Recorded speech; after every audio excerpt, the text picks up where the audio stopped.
तो public finance में third lecture है और थर्ड यूनिट ही है हमारा गवर्नमेंट फंक्शन। तो ये गवर्नमेंट फंक्शन बहुत ही सिंपल है। बेसिकली इसके अंदर ना दो इकोनॉमिस्ट्स ने अपना व्यू रखा था, एक रखा था एडम स्मिथ ने और एक रखा था रिचर्ड मसग्रेव ने। रिचर्ड मसग्रेव ने 3 ब्रांच टेक्सोनॉमी बताई थी। बेसिकली उन्होंने रोल ऑफ गवर्नमेंट को 3 फंक्शंस में डिस्ट्रीब्यूट किया था। Allocation function which focuses on efficiency, redistribution functions जहाँ पे इक्विटेबल डिस्ट्रीब्यूशन ऑफ वेल्थ होना चाहिए, and last one is stabilization function. वो चीज़ अपने आज डिटेल में पढ़नी है।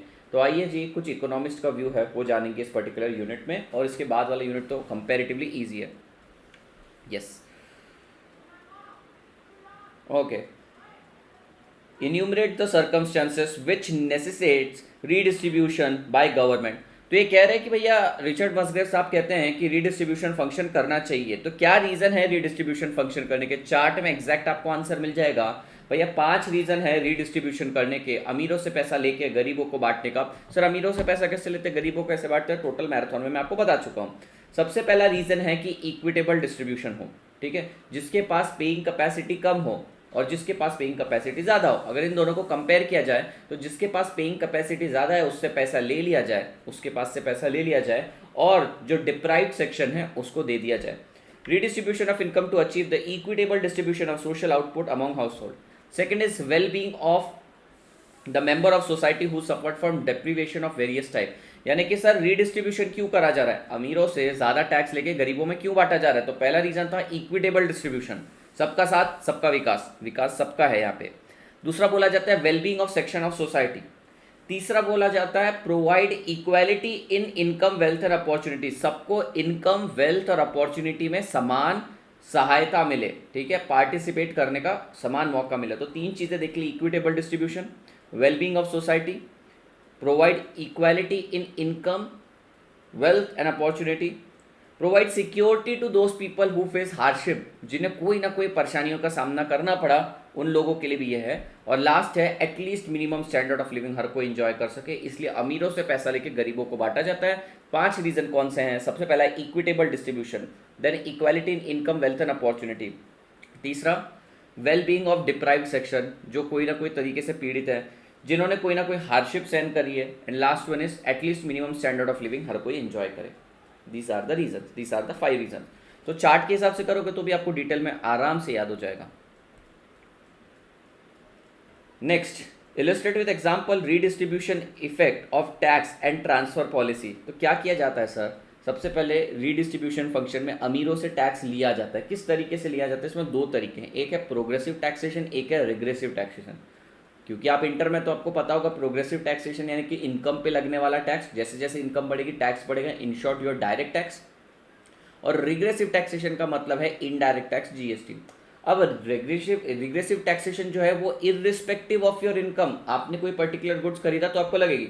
फॉर एग्जाम्पल अगर आपने कोई स्टडी रिलेटेड मटेरियल खरीदा तो उसके ऊपर 0 जीएसटी है।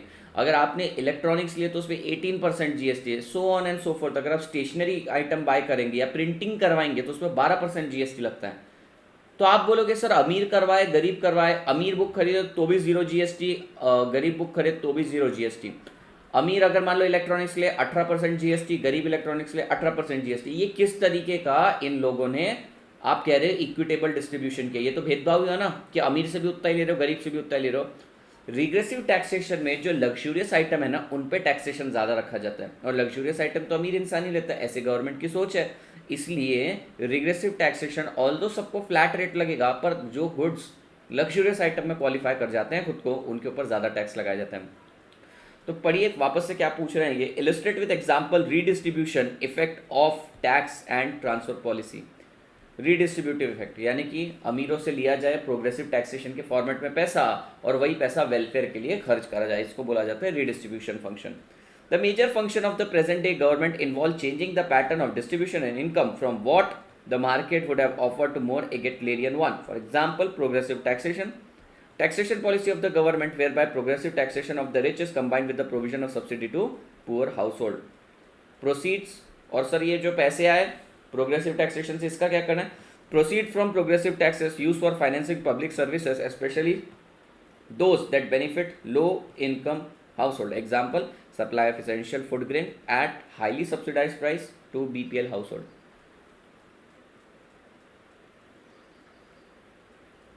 डायरेक्ट क्वेश्चन सारे नहीं आते हैं, कुल मिला के 10-12 मार्क्स के डायरेक्ट क्वेश्चन आएंगे।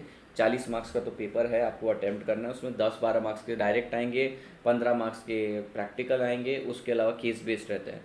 तो ये जितना अपन कर रहे हैं ना, इतनी यूटिलिटी नहीं है।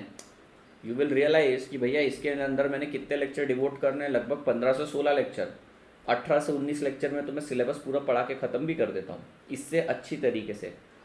यहाँ पर मेरा लिमिटेशन आ जाता है, इतना बोला है मेरे को, इतना ही एक्सप्लेन करना है। वहाँ पे कॉन्सेप्ट बेस्ड जब पढ़ाता हूँ तो सब पढ़ा सकता हूँ। अगर मान लो आप ये क्वेश्चन बैंक नहीं भी करोगे, ये मेरे को बोलना नहीं चाहिए पर मैं आपको बता देता हूँ, अगर आप ये क्वेश्चन बैंक सीरीज नहीं करोगे, इतना टाइम चार्ट्स पे डिवोट करोगे, तो भी आप लोगों को बहुत हेल्प हो जाएगी। पर ठीक है, मैं तो सब पढ़ाऊँगा, इसलिए मैंने इसको अपने कोर्स में इंक्लूड नहीं किया है। कभी भी आप देखना मेरे कोर्स की ड्यूरेशन में कभी भी ये पार्ट रहता नहीं है, ये एक्सेप्शनल है, ये एडिशनल पार्ट है, ये अलग ही मिलेगा आपको। क्वेश्चन 53 समझा? हाँ, देखो अटेम्प्ट 40 का करना है, मैं ऐसा बोल रहा हूँ। देखो अटेम्प्ट 40 का करना है, 50 और 70 मार्क्स का पेपर, 70 और 50 मार्क्स का पेपर होता है ना।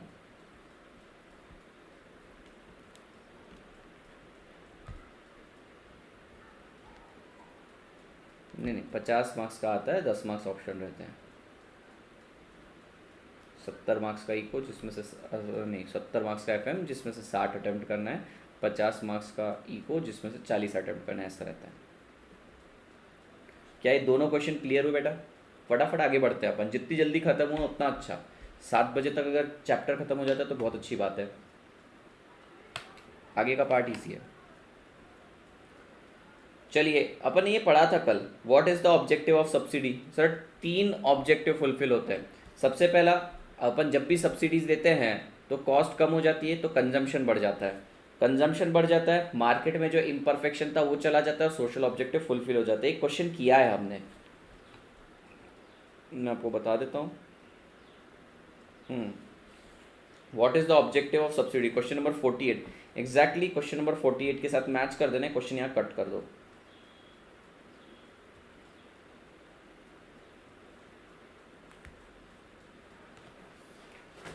देखो फटाफट 3 क्वेश्चन हो गए हमारे।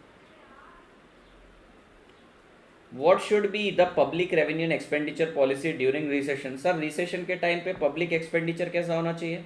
सर रिसेशन के टाइम पब्लिक रेवेन्यू, पब्लिक से कलेक्ट किया जाने वाला रेवेन्यू कम होना चाहिए, टैक्सेशन कम लेने चाहिए, प्रोग्रेसिव टैक्सेशन कम, टैक्स रिफंड ज़्यादा करने चाहिए, और एक्सपेंडिचर कैसा रहना चाहिए गवर्नमेंट का एक्सपेंडिचर ज़्यादा होना चाहिए ताकि लोगों के पास ज़्यादा पैसा आए, ज़्यादा लिक्विडिटी आए, ज़्यादा डिमांड क्रिएट करे, ज़्यादा आउटपुट प्रोड्यूस हो, ज़्यादा एम्प्लॉयमेंट हो और इकोनॉमी ऊपर आ जाए।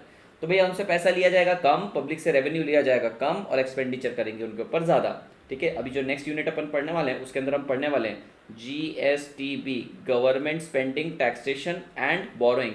इसको ऑल्टर करके गवर्नमेंट DEO को कैसे चेंज करती है, demand, employment and output.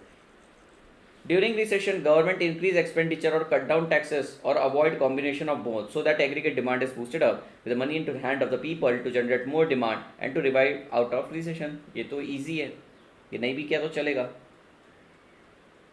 Question that are not covered in the chart। हाँ, चार्ट 100% तो कवर ही नहीं कर सकता क्योंकि जो मैंने 4-5% छोड़ा है ना सिलेबस के अंदर का, वही कम से कम 20 पेज का हो जाएगा, जो आता नहीं है एग्जाम में, पूछा नहीं जाता। ऐसे कुछ पॉइंट है, अगली बार से मैं एक अलग बुकलेट बना दूंगा, इसी के अंदर हाईलाइट कर दूंगा कि चार्ट में कौन सा पॉइंट कवर नहीं हुआ है। प्लस तुम्हें ये लैंग्वेज से गो थ्रू करवा रहा हो ताकि तुम्हें पता चले फेंकना कितना है, तुम्हें फेंकना ही है अल्टीमेटली। ओके, तो question 55 was easy. How can government get domestic producer produce more of a certain good से पल्सेस। सर समझने की कोशिश करो, गवर्नमेंट चाहती है कि लोग पल्सेस बनाएं, ठीक है। How can government get domestic producer produce more of a certain good, कैसे करेगी सर? सबसे पहली बात तो गवर्नमेंट इसके अंदर डायरेक्ट प्रोविजन करना चालू कर देगी, ठीक है। तो मार्केट में एक एनकरेजमेंट आ जाएगा अपने आप ही। अगर गवर्नमेंट कोई चीज़ का प्रोविजन करना चालू करेगा, अवेयरनेस और एनकरेजमेंट आ जाएगा, ये पहला तरीका। दूसरा तरीका ये है, और जो कि बहुत सिंपल है, provide subsidies and incentive for those who are producing this pulses. Automatically क्या हो जाएगा, जैसे ही उन्होंने सब्सिडी प्रोवाइड करी, बेटा ये वाला इम्पैक्ट चालू हो जाएगा, हायर कंजम्पशन चालू हो जाएगा, मार्केट का इम्परफेक्शन चला जाएगा और सोशल ऑब्जेक्टिव फुलफिल हो जाएंगे। A variety of allocation instrument is available with the government by which the government can influence allocation in an economy such as direct production। Sir देखो आंसर में सिर्फ इतना ही पॉइंट लिखा है उन्होंने, क्या ये तो बकवास लिखा है, variety of function is available blah blah blah blah blah. यहाँ से इंपॉर्टेंट बोला direct provision, provision of incentive and disincentive, regulation and discretionary policy. हाँ ये दो पॉइंट मैंने आपको नहीं बताया कि गवर्नमेंट कई बार रेगुलेशन लगा सकती है कि भैया अगर तू फार्मर है तो एटलीस्ट तेरा 30% प्रोड्यूस पल्सेस होना चाहिए। रिस्ट्रिक्शन है भाई, रिस्ट्रिक्शन। डिस्क्रिशनरी पॉलिसीज, कुछ ऐसी पॉलिसी जो गवर्नमेंट पर्पसली लगा देगी कि इस पर्टिकुलर एरिया में पल्सेस ही चलेंगे या फिर पल्सेस को इतना रेट मिलने वाला है, तो ऑटोमेटिकली गवर्नमेंट ये 4 तरीके अपनाएगी, या तो डायरेक्ट प्रोविजन, या तो इंसेंटिव डिसइंसेंटिव देगी, रेगुलेशन करेगी या डिस्क्रिशनरी पॉलिसी लगाएगी।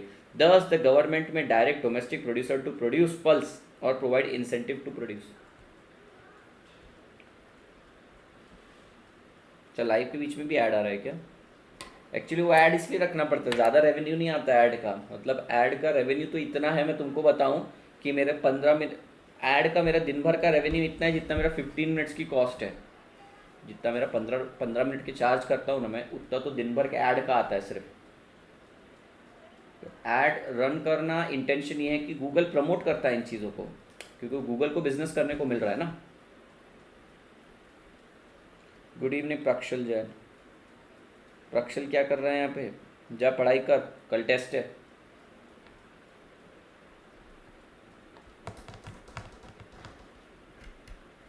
ठीक है, ये समझ में आया आपको? 4 तरीके हैं सर, कौन कौन से गवर्नमेंट किस तरीके से किसी को कंपल्सरी मतलब प्रमोट कर सकती है। सबसे पहले तो गवर्नमेंट डायरेक्ट प्रोविजन चालू कर देगी या इंसेंटिव डिसइंसेंटिव देगी, फिर उसके बाद रेगुलेशंस लगाएगी, एंड लास्ट वन इज कोई डिस्क्रिशनरी पॉलिसी। डिस्क्रिशनरी पॉलिसी क्या होता है पढ़ेंगे भी अपन आगे डिटेल में। आज ऐसे ही आएगा। हाँ हाँ, ऐड में मजा है। ऐसी कौन सी ऐड दिख ली है भाई तूने? मेरे इसमें सारी सेंसर्ड ऐड लगती है, बराबर अच्छी वाली एड्स लगती है। एजुकेशनल कैटेगरी सिलेक्ट करी ना मैंने, पर पता नहीं मिर्ज़ापुर क्यों आ गया था। कुछ कुछ ऐड ना लिटरली अच्छी है, कभी कभी मैं देखता हूँ ना कुछ कुछ ऐड, जैसे अभी राजकुमार राव की कोई तो भी मूवी आने वाली है, तो उसका स्टार्टिंग में वो पीटी टीचर बताया। अभी मान लो कोई ये लेक्चर बाद में देख रहा होगा तो उसको ये रेलेवेंट नहीं लगेगा, उसको पिक्चर का नाम भी मालूम होगा, सब कुछ मालूम होगा। तो स्टार्टिंग में पीटी टीचर बताया, मेरे को मेरे पीटी टीचर क्या था, मैं पूरा देखा, पूरा 2-2.5 मिनट का जो ट्रेलर है पूरा का पूरा देख लिया। फुल क्या सर 1 सेकेंड का कितना अर्निंग है? लाइक सुंदर पिचाई 3452। मेरा 1 आर का भी नहीं होता जितना उसका 1 घंटे का होता है, उतना नहीं है मेरा, मालूम नहीं भाई। Okay, what reason would you assign for employment reservation to socially backward communities, और what reason would you assign for employment reservation to socially backward communities? अरे दोनों में सेम ही लिखा है। अच्छा, ये पूछ रहे हैं गवर्नमेंट से कि बताइए आपने एम्प्लॉयमेंट रिजर्वेशन क्यों रखा है। उन्होंने बोला है हमने बैकवर्ड कम्युनिटी के लिए एम्प्लॉयमेंट रिजर्वेशन इसलिए रखा है क्योंकि उन्होंने कोई ना कोई हार्डशिप फेस करी है, वो सोशली डिप्राइव्ड सेक्शन है, उनके वेलबींग के लिए हमने ये सारी चीज़ें कर रखी है, which is very true. Government ऐसा नहीं है कि हर बार गलत करती है, अभी थोड़ी भ्रष्ट हो गई है गवर्नमेंट, बिक गई है गवर्नमेंट, सारे के सारे मिलके हमको पागल बना रहे हैं। तो गवर्नमेंट तो बिक चुकी है, पूरी तरीके से बिक चुकी है, लेकिन ये चीज़ होनी चाहिए। एम्प्लॉयमेंट रिजर्वेशन वगैरह का कॉन्सेप्ट क्यों लाए थे? The fix percentage of government and public job are made exclusive to the backward caste and tribes. The reason for advancing is wellbeing of those member जिन्होंने कोई ना कोई डेप्रीवेशन सहन करा है सर। तो आप और भी पॉइंट लिख सकते हैं, इन्होंने हार्डशिप सहन करी है, इनको इक्वल अपॉर्चुनिटीज़ वगैरह मिले इसलिए किया है। पर ये 2 पॉइंट ज़रूर लिख देना, वेलबींग है, डिप्राइव्ड सेक्शन है, हार्डशिप फेस हो रही है, इक्वालिटी चाहिए उनको इनकम वेल्थ एंड अपॉर्चुनिटीज़ के अंदर, इसलिए गवर्नमेंट ये करती है, रिजर्वेशन रखती है। तो हुआ था भैया, अब ब्राह्मण लोगों ने पहले के टाइम बहुत ज़्यादा अन्याय किया। मैं खुद ब्राह्मण हूँ, मैं तो कट्टर ब्राह्मण हूँ, मतलब कट्टर मतलब जात वाइज कट्टर ब्राह्मण हूँ मैं। हमारे घर मतलब कौन लोग हैं हम, बेसिकली ये जो पूजा पाठ करने वाले पंडित लोग हैं ना, काशी विश्वनाथ, वो काशी साइड के वो लोग हैं हमारे पूर्वज मेरे। तो मैं तो बोल सकता हूँ भैया क्योंकि मैं भी ब्राह्मण हूँ। तो गलत किया था हमने, एक समय पे हमने बहुत ज़्यादा दबाया लोगों को, तो आज देखो सब फूट के आ रहा है ऊपर। अब ब्राह्मण को छोड़ के सबको रिजर्वेशन मिल रहा है, कोई बात नहीं, कोई बात नहीं। आई थिंक ये क्या है,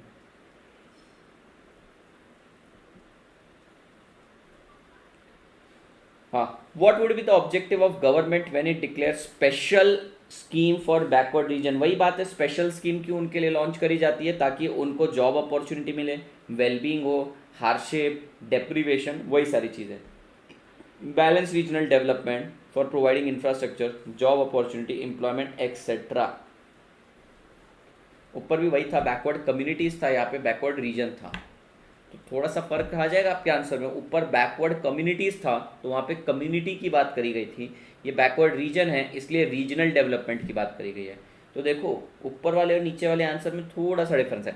ऊपर वाले आंसर में उन्होंने कम्युनिटी की बात करी है, तो भैया particular community all across India कहीं भी हो सबको मिल जाएगा। बैकवर्ड रीजन यानी कि वो पर्टिकुलर बैकवर्ड एरिया, लेट से महाराष्ट्र में कुछ नक्सलाइट एरिया, गढ़चिरौली, चंद्रपुर, वो साइड एरिया, वो साइड कुछ अमीर भी लोग हैं कुछ गरीब भी लोग हैं, लेकिन ओवरऑल रीजन तो बैकवर्ड है।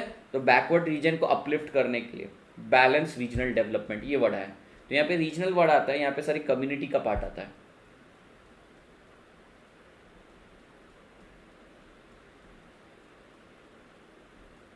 ब्राह्मण को काय की रिजर्वेशन है ही नहीं, रिजर्वेशन हमको, ब्राह्मण को रिजर्वेशन ही नहीं है।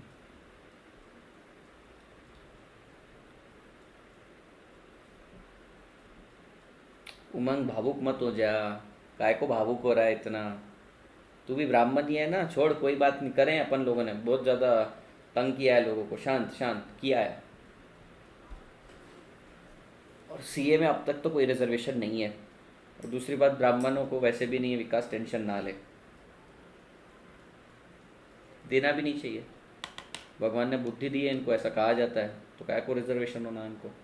क्यों रे भाई, बुद्धि सबको मिली है, पर ये भगवान के डायरेक्ट एजेंट की तरह बात करते हैं ना ब्राह्मण लोग। मैं खुद ब्राह्मण हूँ इसलिए बोल सकता हूँ, क्या डांटेगा मुझे कोई? भगवान के एजेंट की तरह हम बात करते कि ब्राह्मण का श्राप लग जाएगा, ब्राह्मण के पैसे खा लिए, ब्राह्मण को खाना नहीं खिलाया, ब्राह्मण का स्वागत नहीं किया, भगवान के एजेंट बनते हैं ना हम, तो हमको क्या कुछ चाहिए? बराबर है कि नहीं? अभी कुछ लोग डिसअग्री करेंगे पर कुछ लोग अग्री भी करेंगे।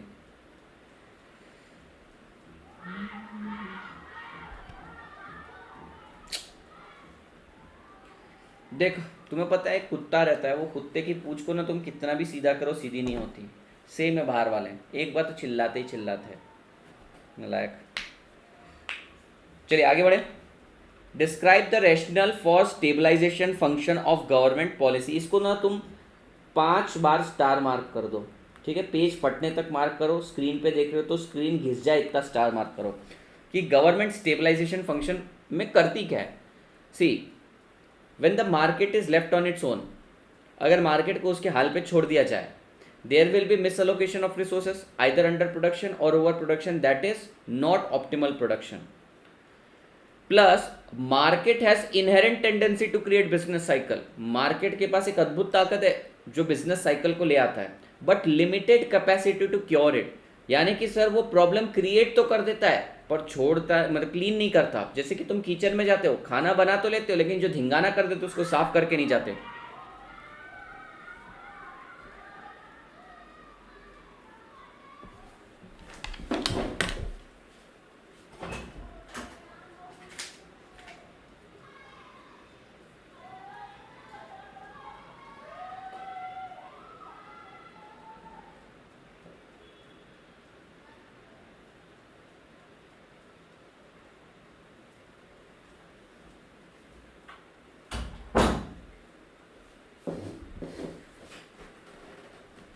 चुप करवा दिया।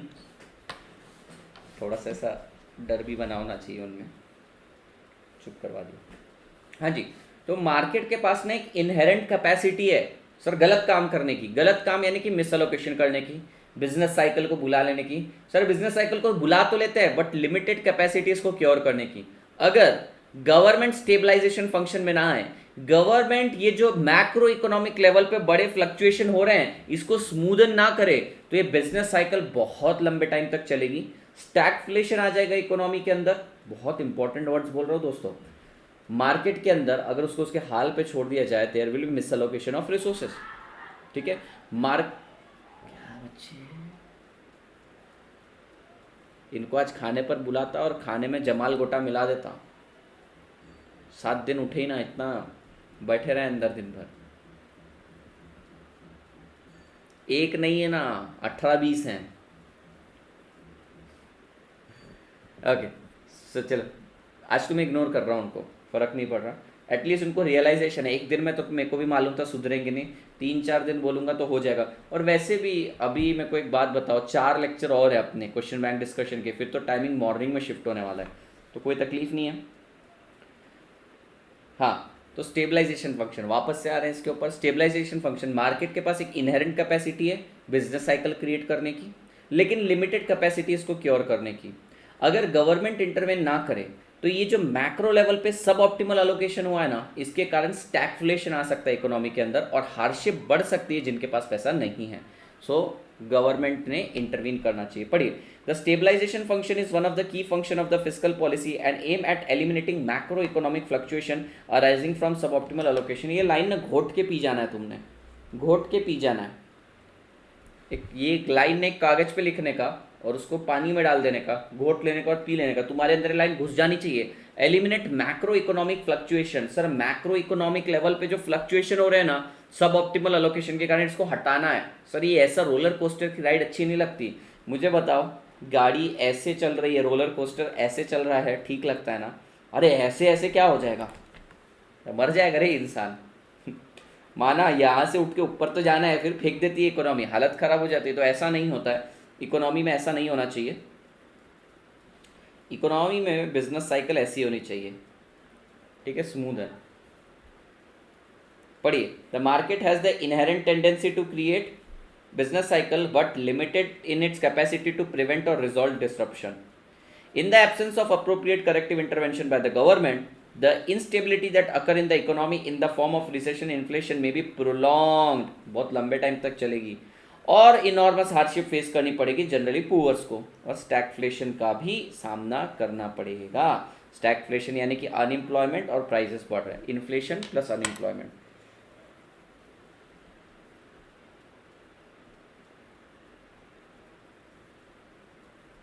सर बच्चों खेलने दो। अरे पीछे ग्राउंड है रे, तुम मेरे को विलन मत समझो, पीछे बहुत बड़ा ग्राउंड है जिसकी मेंटेनेंस के लिए मेरी जेब कटती है हमेशा, हर महीने क्या, साल भर के हिसाब से। पीछे बहुत बड़ा ग्राउंड है, पीछे जिम है, पीछे स्विमिंग पूल है, बैडमिंटन कोर्ट है, बास्केटबॉल कोर्ट है, फिर ओपन जिम है, बहुत चीज़ें हैं, स्केट करने की जगह है। पर नहीं, इनको यहीं खेलना है। तो ये जो डार्क कर रखे ना वर्ड, वो इंपॉर्टेंट वर्ड है। ऑब्वियसली सर इंपॉर्टेंट वर्ड ही होंगे, नहीं तो आप डार्क करते ही क्यों नहीं। हाँ ये भी बात है। आइए आइए आइए, सबसे इंपॉर्टेंट क्वेश्चन जो आपकी एमटीपी और आरटीपी का, एमटीपी का नहीं, आरटीपी नवंबर 20 का question, explain the role of government in market economy. So यहाँ से वर्ड आया public finance. The Richard Musgrave in his classical treatise the theory of public finance in 1959 gave 3 branch taxonomy describing the function of government।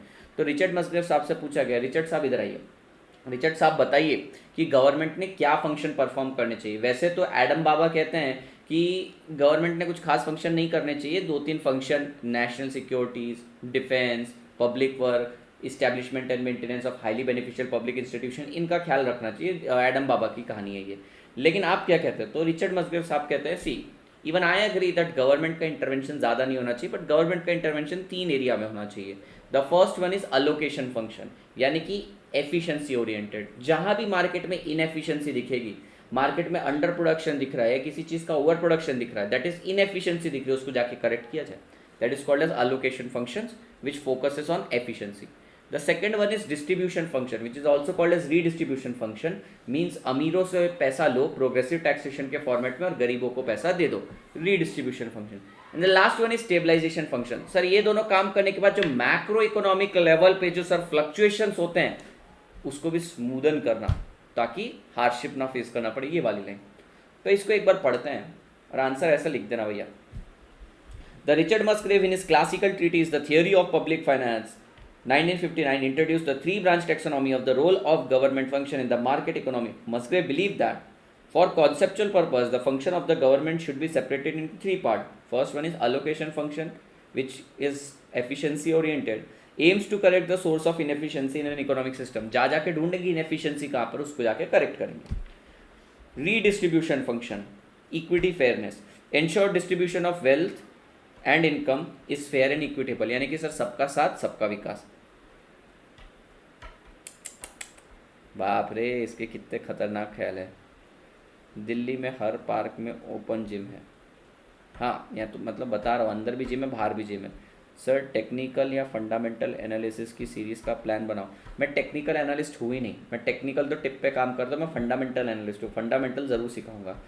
कोई भी ऐसा person नहीं होता जो technical और फंडामेंटल दोनों एक साथ. तो मैं आज ही राकेश झुंझुनवाला का 4 साल पुराना एक वीडियो देख रहा था, उसके अंदर क्या बता रहे थे वो. 2 मिनट पहले ही कंप्लीट करते फिर बताता हूँ. नेक्स्ट है stabilization function, covers monetary and fiscal policy, ensure macroeconomic stability, maintenance of high level of employment and price stability. यानी सर मैक्रो इकोनॉमिक लेवल पे स्टेबिलिटी मेंटेन करना. So this question is most important from this particular unit, may appear in your exam. Now Ranjit is asking कि sir technical या fundamental, तो मैं fundamental का बताऊंगा. Definitely fundamental की सीरीज आएगी. सो फंडामेंटल में रिटर्न कितना आएगा, 22 से 25% के बीच में रिजल्ट आता है, अपने को रिटर्न आता है 20 से 25% के बीच में. एंड दैट्स क्वाइट गुड कि 4 साल में आपकी इन्वेस्टमेंट डबल हो जाती है. That's really good investment I can say. And in technical analysis मैं टिप्स पर काम करता हूँ. ठीक है, थोड़े बहुत चार्ट्स देख लेता हूँ, लेकिन मैं चार्ट्स आजकल चार्ट्स भी नहीं देखना चाहता, क्योंकि जो मेरे को टिप भेजता है वो बेसिकली चार्ट देख कर ही भेजता है. मैं और नया क्या एनालिसिस कर लूँगा उसके अंदर, moving average, then Fibonacci chart, बहुत सारी चीज़ें देख लेते हैं वो. तो वो तो टिप बेसिस पे रहता है, उसके लिए बहुत कम बजट है, 50-60 हज़ार रुपये रखना उसके लिए, स्विंग करने का बस, इधर उधर, इधर का पैसा उधर, उधर का पैसा इधर. और फंडामेंटल के मैं आपको बता दूंगा, पर अभी एग्ज़ाम है इसलिए मैं घुस नहीं रहा उस चीज़ में. Candle stick,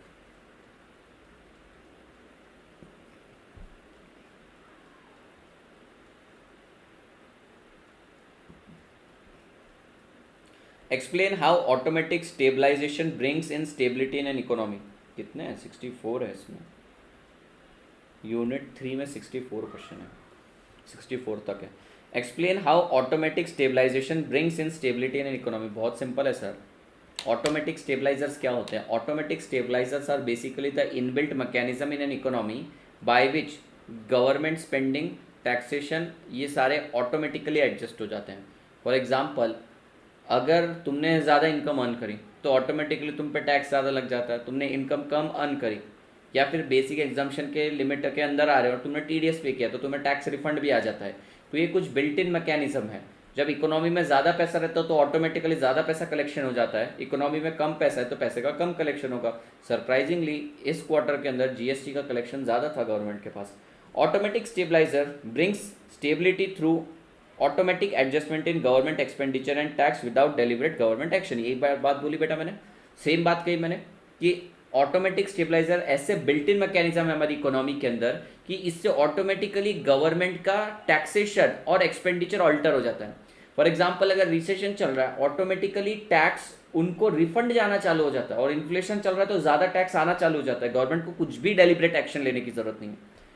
By limiting the increasing the disposable income during expansionary phase and limiting decrease in disposable income during contractionary phase of business cycle. आपको वही लिखना है, एक्सपांशन के टाइम या फिर इन्फ्लेशन के टाइम ज़्यादा टैक्स कलेक्ट हो जाता है, एक्सपेंडिचर कम करती है गवर्नमेंट, और रिसेशन के टाइम पे टैक्स कलेक्शन कम होता है, ट्रांसफर पेमेंट और टैक्स रिफंड ज़्यादा हो जाते हैं. नहीं, मैं चालू तो अभी कर दूंगा.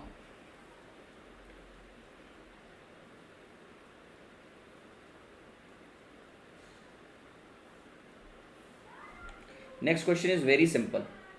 Very simple. You can write it on your own. Explain how automatic stabilizer compact demand pull inflationary pressure. Demand pull inflationary pressure का मतलब क्या होता है? सबसे पहले डिमांड पुल इन्फ्लेशन का मतलब क्या होता है? 2 टाइप के इन्फ्लेशन होते हैं. एक होता है कॉस्ट पुश इन्फ्लेशन और एक होता है डिमांड पुल इन्फ्लेशन. इन्फ्लेशन को सिंपल लैंग्वेज में आप समझिए कि इन्फ्लेशन का मतलब है कमोडिटी के प्राइसेस बढ़ना। दो रीज़न से कमोडिटी के प्राइस बढ़ते हैं, एक जिससे वो बनता है, जिन फैक्टर ऑफ प्रोडक्शन से वो कमोडिटी तैयार होती है उसी का कॉस्ट बढ़ गया, इसे बोला जाता है कॉस्ट पुश इन्फ्लेशन। एक होता है डिमांड पुल इन्फ्लेशन की मार्केट में डिमांड बढ़ गई। अब आप ही सोचकर बताइए मार्केट में डिमांड क्यों बढ़ी होगी कमोडिटी, क्योंकि लोगों के पास पैसा बहुत ज़्यादा है तभी वो डिमांड कर रहे हैं, अदरवाइज डिमांड कैसे करते हैं। डिमांड तो तभी होती है ना जब एबिलिटी हो, आपके पास डिजायर हो और एबिलिटी हो, और एबिलिटी मतलब क्या, पैसा हो। कहने का मतलब है सर, इतना घुमा फिरा के इन्होंने पूछा डिमांड पुल इन्फ्लेशन, यानी कि तुम्हारे पास पैसा ज़्यादा है, इन्फ्लेशनरी टाइम चल रहा है, क्या करेगी गवर्नमेंट, आप ही बताइए। ऑटोमेटिक स्टेबलाइजर क्या करेगा? ऑब्वियसली सर ऑटोमेटिक स्टेबलाइजर यानी कि built in mechanism in an economy जो गवर्नमेंट स्पेंडिंग और टैक्सेशन को अल्टर करता है। There is inflationary effect in an economy, so the tax collection will be the more. ज़्यादा से ज़्यादा टैक्स कलेक्ट होगा, the disposable income left with the people will be less. Now, with this lower disposable income, they will be able to spend less. So the demand will be less and demand curve shift हो जाएगा और फिर तुम्हारा price नीचे आ जाएगा।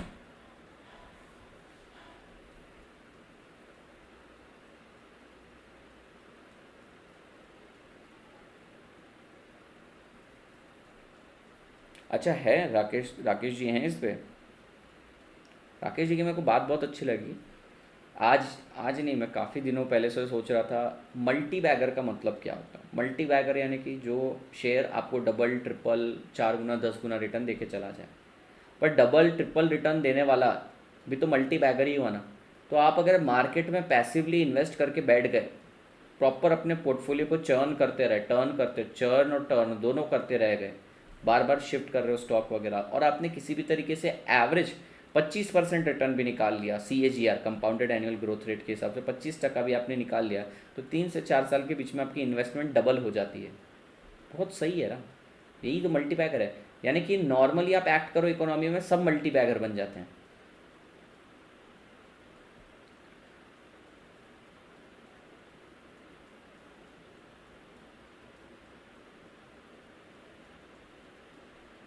सुधरेगी, पर वो stock के सेंटिमेंट्स के हिसाब से दम नहीं है उसके अंदर अभी। जो वो स्टॉक लेगेसी इंजॉय कर रहा था वो स्टॉक अब नहीं कर पाएगा इंजॉय। नहीं नहीं, वो बुला भी लें भैया, अन अकेडमी को तुम छोटा समझते हो क्या? अन अकेडमी बहुत बड़ा प्लेटफॉर्म है। मैं कुछ भी हो जाए कंपलसरी 3 घंटा देता ही हूँ अन अकेडमी को। ये जितना तुम सब लोगों के लिए मैं फ्री में चीज़ें निकाल पाता हूँ ना यहाँ पे, प्रॉपर ऊपर से मेरा पेट भर के कमाई देती है मेरे को अन अकेडमी, पेट फटने तक कमाई देती है। तो अन अकेडमी के लिए मुश्किल नहीं है उनको बुलाना।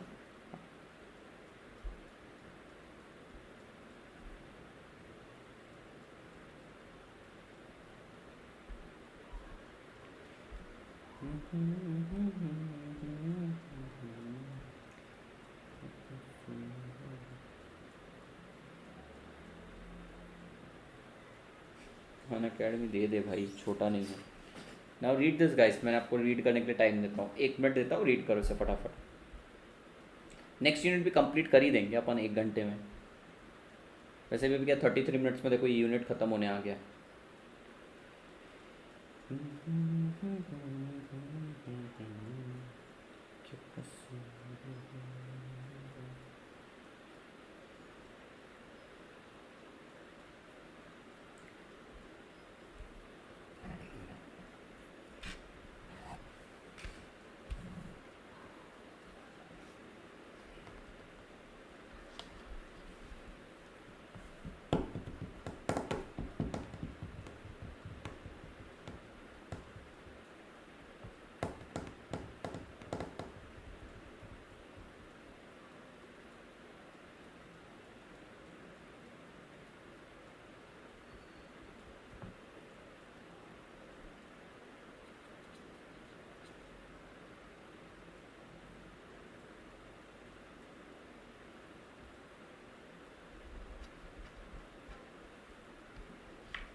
हमने इकोनॉमिक्स के चैप्टर नंबर 4 के अंदर बेसिकली एक्सचेंज रेट रेजिम पढ़ा है। उसमें एक फिक्स एक्सचेंज रेट रेजिम रहता है, एक फ्लोटिंग एक्सचेंज रेट रेजिम रहता है। फिक्स एक्सचेंज रेट रेजिम में क्या होता है, कोई तो भी मॉनेटरी अथॉरिटी वो एक्सचेंज रेट को होल्ड करके रखती है, पर उसको होल्ड करने के लिए बहुत ज़्यादा पैसा उसको लगाना पड़ता है, लेकिन उसकी क्रेडिबिलिटी इंश्योर्ड रहती है वो इकोनॉमी की। उसी तरीके से जो मार्केट के बड़े बड़े प्लेयर्स रहते हैं, जो इकोनॉमी के अंदर के जो बड़े बड़े स्टॉक्स हैं उनको होल्ड करने की कैपेसिटी रखते हैं, तो वो पानी की तरह पैसा बहाते हैं उसके अंदर, उसको होल्ड करने के लिए, पोजीशन होल्ड करने के लिए। लेकिन अगर सेंटिमेंट्स फिर भी बिगड़ गए तो भैया पैसा डूबता है। ताकत लगती है, बहुत पैसा लगता है, पैसा और स्टॉक दोनों को रोक के रखने के लिए। मैं तुम्हें एक एडवाइस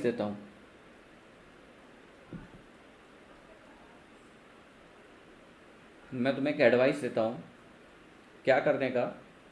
अगर तुमने बहुत पैसा कमा लिया और तुम रिस्की बिजनेस कर रहे हो ना, तो कुछ ऐसे सेफ एसेट प्लांट करके रख देना जो किसी की नज़रों में ना आए।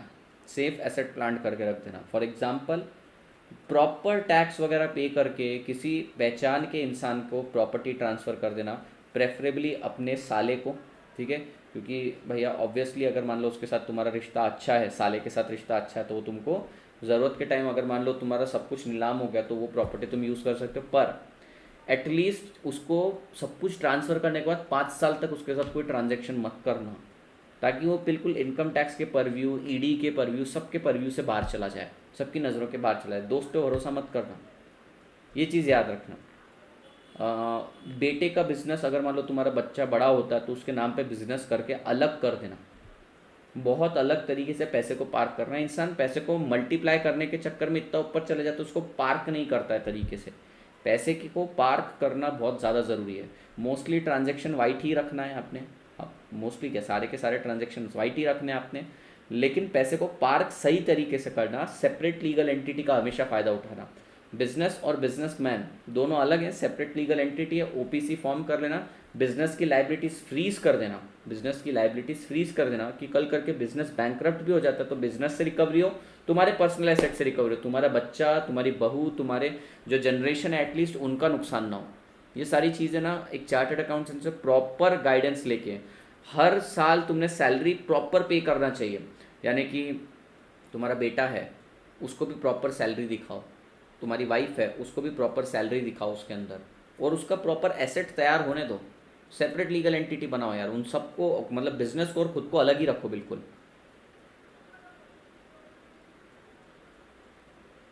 बीवी नहीं है, साला कहाँ से आएगा, अरे कभी तो होगा। 18% मेकिंग चार्जेस, भाई 18% जीएसटी लगेगा तो मर जाएंगे लोग।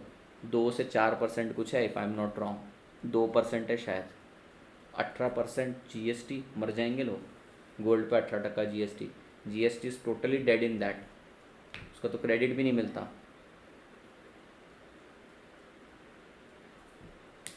मैं तुमको पहले ही बोला, पैसा कमाना और पैसा बचाना दोनों इंपॉर्टेंट है। पैसे को पार्क करना सीखो, पैसे को लगाना सीखो, और दोस्त पे कभी भरोसा नहीं। कुछ भी हो जाए लिख के ले लो, दोस्त धोखा देगा। वो दोस्त दोस्ती क्या जो धोखा ना दे, दोस्त धोखा देगा, कंपलसरी धोखा देने वाला है तुमको, ये फिक्स, ये मान के चलो कि ये धोखा देगा, ये सांप है, ये डसेगा। उसके पास पैसा नहीं, कुछ भी हो जाए दोस्त को कभी नहीं बताना अपन कितना अर्न कर रहे हैं। एक चीज़ याद रखना मेरी, दोस्त सबसे ज़्यादा जलता है। कुछ भी हो, तुम कितना भी उसको जिगरी चड्डी बड्डी बोलो, कुछ नहीं होता, सब धोखेबाज हैं, मैं आपको बोल रहा हूँ। कभी भी दोस्त को अपनी कमाई के सोर्स नहीं बताना, डस लेगा वो तुम्हें, वो फिराक में ही रहेगा। Illustrate 4 cases which provide justification for government intervention in market. Sir 4 ऐसे कारण बताओ कि गवर्नमेंट ने मार्केट में इंटरवीन करना चाहिए। पहला है प्रोग्रेसिव टैक्सेशन, दूसरा है फाइनेंसिंग पब्लिक वर्क, तीसरा है एम्प्लॉयमेंट रिजर्वेशन, एंड चौथा है स्पेशल स्कीम। पढ़ते हैं सर, 4 ऐसे मुख्य कारण जहां पे गवर्नमेंट इंटरवीन करती है। पहला है प्रोग्रेसिव टैक्सेशन, जहां पे अमीर जिसके पास ज़्यादा पैसा है उससे ज़्यादा पैसा कलेक्ट किया जाता है, और गरीब जिसके पास पैसा नहीं है उसको वो पैसा खर्च करके दिया जाता है किसी ना किसी तरीके से, सब्सिडाइज्ड फॉर्मेट में। दूसरा फाइनेंसिंग पब्लिक वर्क, अमीरों से पैसा लिया जाता है, उनके पैसों से पब्लिक वर्क फाइनेंस किया जाता है।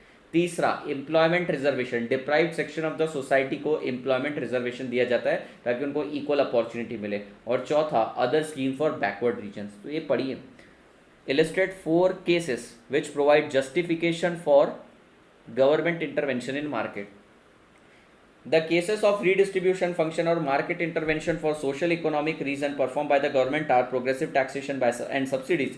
Taxation policies of the government whereby progressive taxation of rich is combined with the provision of subsidy to poor household, financing public work, especially those that benefit low income household, employment reservation and preference to protect certain segment of population and special scheme for backward region and for the vulnerable section of population. तो चार चीज़ें आपको याद रखनी है। वैसे अब ना आप अगर ये आंसर पे हाथ रख लो इस तरीके से, इसको छुपा लो और क्वेश्चन को रीड करो ना, क्वेश्चन और आंसर की रिदम मैच नहीं हो रही है। क्वेश्चन पढ़ो, illustrate 4 cases which provide justification for government intervention in market. Government intervention in market नहीं था, ये रीडिस्ट्रीब्यूशन फंक्शन का जस्टिफिकेशन है कि why government do redistribution function. इन्होंने पहली लाइन में लिख दिया कि हमने मार्केट का मतलब यहाँ पे रीडिस्ट्रीब्यूशन समझा है, पढ़िए। In the case of redistribution और मार्केट फंक्शन, इन्होंने यहाँ जस्टिफाई कर दिया by market intervention we mean redistribution function. The actual answer is redistribution function. Government क्या करती है, अमीर को लूटती है और गरीबों को इस तरीके से बांटती है। इनकम टैक्स से डर नहीं लगता साहब, जीएसटी से डर लगता है।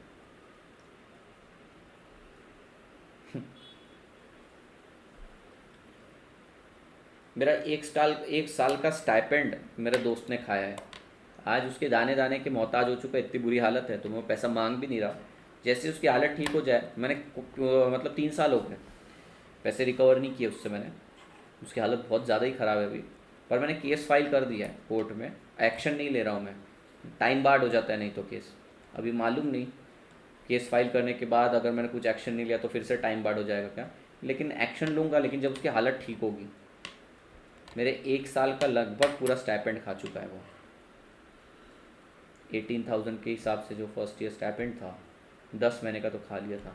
180 आज के टाइम छोटी है वो रकम, पर जिस समय दी थी तो बहुत बड़ी थी। पापा का इलाज करवाना है, ये करना है, वो करना है, और बिज़नेस चालू करना है, क्लासेस चालू करनी थी, सब टेम्पटेशन में आके मैंने दे दिए। फ़ोन ही नहीं उठाता है, फ़ोन उठाता है तो बोलता है आज डाल रहा हूँ, कल डाल रहा हूँ, 1,000 2,000 डाल रहा है। बोला क्या भीख मांग रहा थोड़ी हूँ। तो दोस्त पे भरोसा मत करना। पर मैं एक चीज़ बोलता हूँ, मैंने लाखों गवा के करोड़ों का सबक सीख लिया। आज के टाइम में किसी को पैसा नहीं देता, कोई मुझसे मांगे ना मैं पैसा ही नहीं देता। नहीं है भाई, नहीं है भाई, लिटरली बोलता हूँ, नहीं है।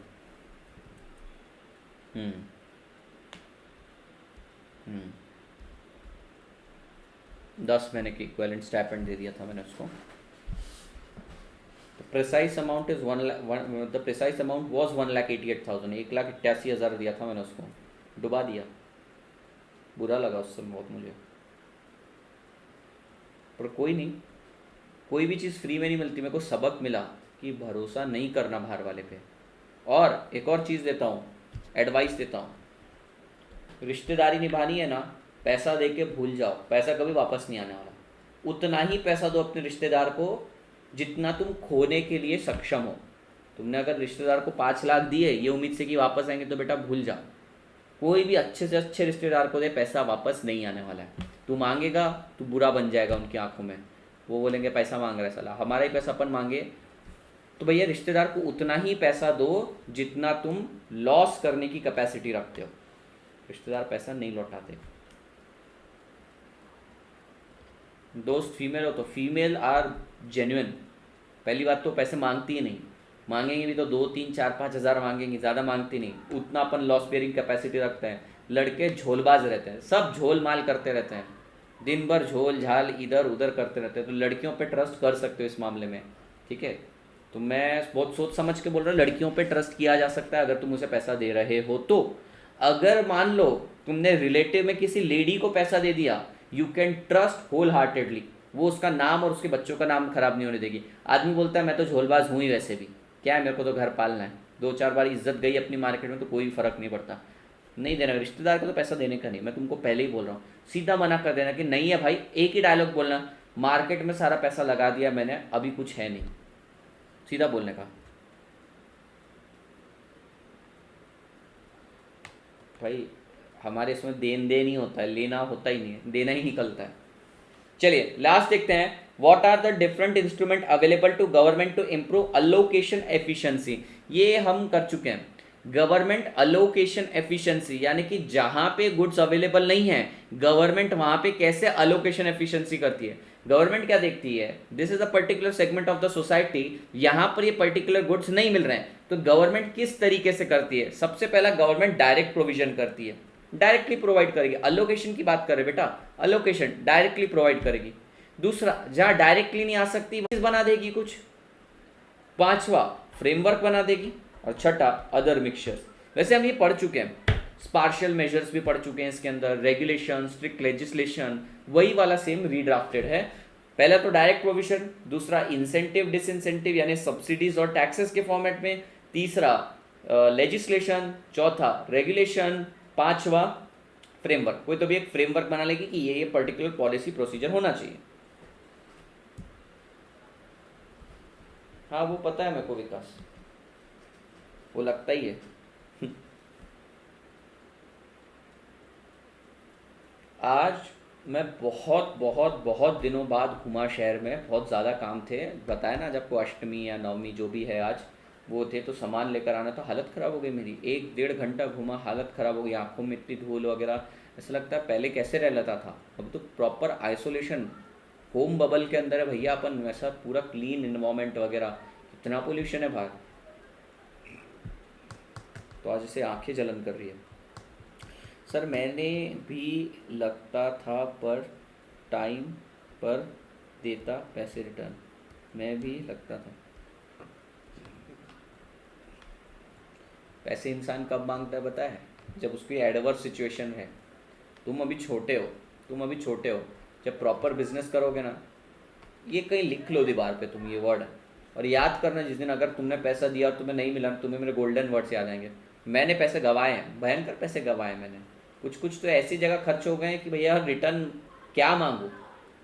मेरे को मेरा वो फ्रेंड बोलता है कि तूने अगर मान लो पुलिस को बोला या कंप्लेन करी मैं आत्महत्या कर लेगा, बोलता है जा भाई रख ले पैसे, किसी की जान के ऊपर क्या पड़ना अपन ने, मैंने बोला रख ले भाई।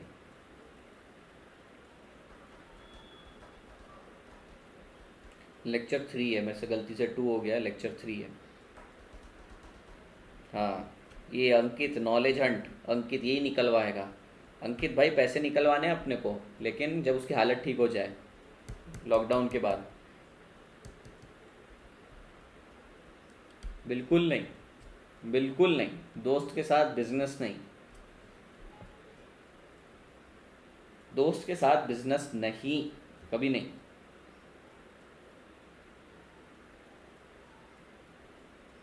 अरे भाई मारवाड़ी वाला और बनिए वाला हिसाब होना चाहिए, धंधा धंधे की जगह, दोस्ती दोस्ती की जगह, नहीं तो भूषण भटके जैसे हाल हो जाएंगे तुम्हारे।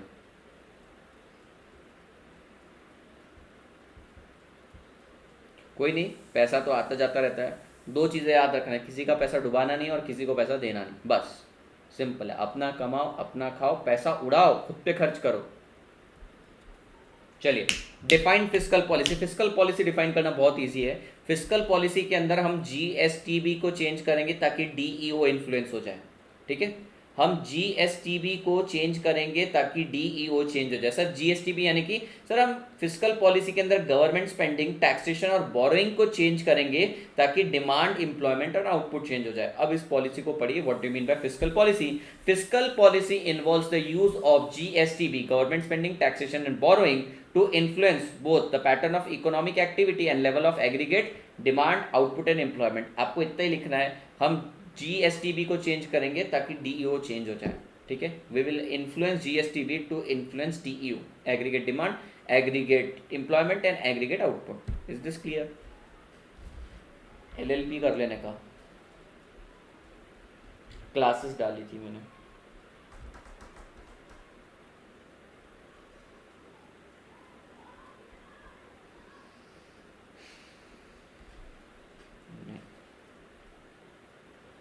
भूषण बट कहा अपनी जगह सही था, जॉबर था वो, जॉबर इंसान को वहां से वहां उठा के लाया। उसने बोला उसके अंदर कि भैया तूने कमाया है पैसा, और मार्केट में जब हर्षद ने इतना पैसा लोगों को कमा के दिया था, तो तुम्हें नहीं लगता कि भूषण ने भी पैसा बहुत कमाया होगा?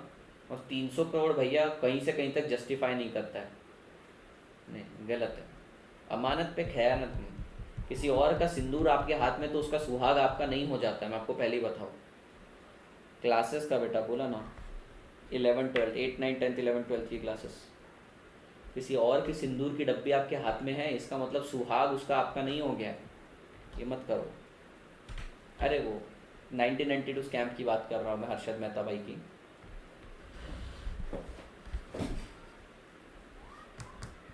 चले, what are the objective of fiscal policy? Sir जो मॉनेटरी पॉलिसी के ऑब्जेक्टिव थे वही उसके ऑब्जेक्टिव्स है। क्या? मेंटेनेंस ऑफ फुल एम्प्लॉयमेंट, यानी economic objective, maintenance of price stability, sir यही सेम ऑब्जेक्टिव है। करेंसी फ्लक्चुएशन को अवॉइड करना, etcetera, equitable income and wealth का डिस्ट्रीब्यूशन रखना, तो ये सारे फिस्कल पॉलिसी का ऑब्जेक्टिव है। कैसे याद रखें सर? बहुत सिंपल है। फिस्कल पॉलिसी यानी गवर्नमेंट की पॉलिसी। गवर्नमेंट की पॉलिसी कभी भी क्या चाहती है कि मैक्सिमम एम्प्लॉयमेंट रहे मार्केट के अंदर, जिसको इकोनॉमिक स्टेबिलिटी बोला जाता है, प्राइस स्टेबिलिटी रहे, इन्फ्लेशन कंट्रोल के अंदर रहे, लोगों को जॉब अपॉर्चुनिटी, वेल्थ मिले, ये सारी चीज़ें, और minimum standard of living at least सबको एंजॉय करे। The achievement and maintenance of full employment, सबको पैसा पूरा मिले। एसिलरेटेड, दुन इकोनॉमी को आगे भगाना, प्राइस स्टेबिलिटी लेकर आना, और सबका साथ सबका विकास करवाना। सबका साथ सबका विकास, इकोनॉमिक स्टेबिलिटी और प्राइस स्टेबिलिटी तो सिर्फ कांस्टेंट है। दूसरा इन्होंने एक और नया पॉइंट लाया था, इकोनॉमी को एसिलेटेड ग्रोथ से बढ़ाना, एसिलेटेड रेट से इसकी ग्रोथ करवाना, दुन भगाना। And last one is sir क्या है? वो तो बहुत सिंपल है, सबका साथ सबका विकास।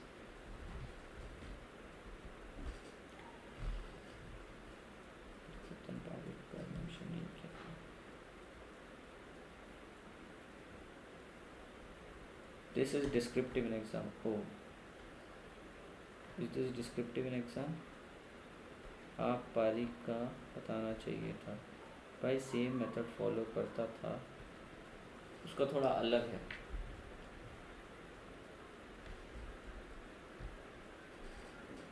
मैंने आपको रिसेंटली शायद बताया कि लक्ष्मी मित्तल का जो भाई है उसने 500 करोड़ रुपए अपनी बेटी की शादी पे खर्च किए, और वो कितने 24,000 करोड़ का बैंकरप्ट है।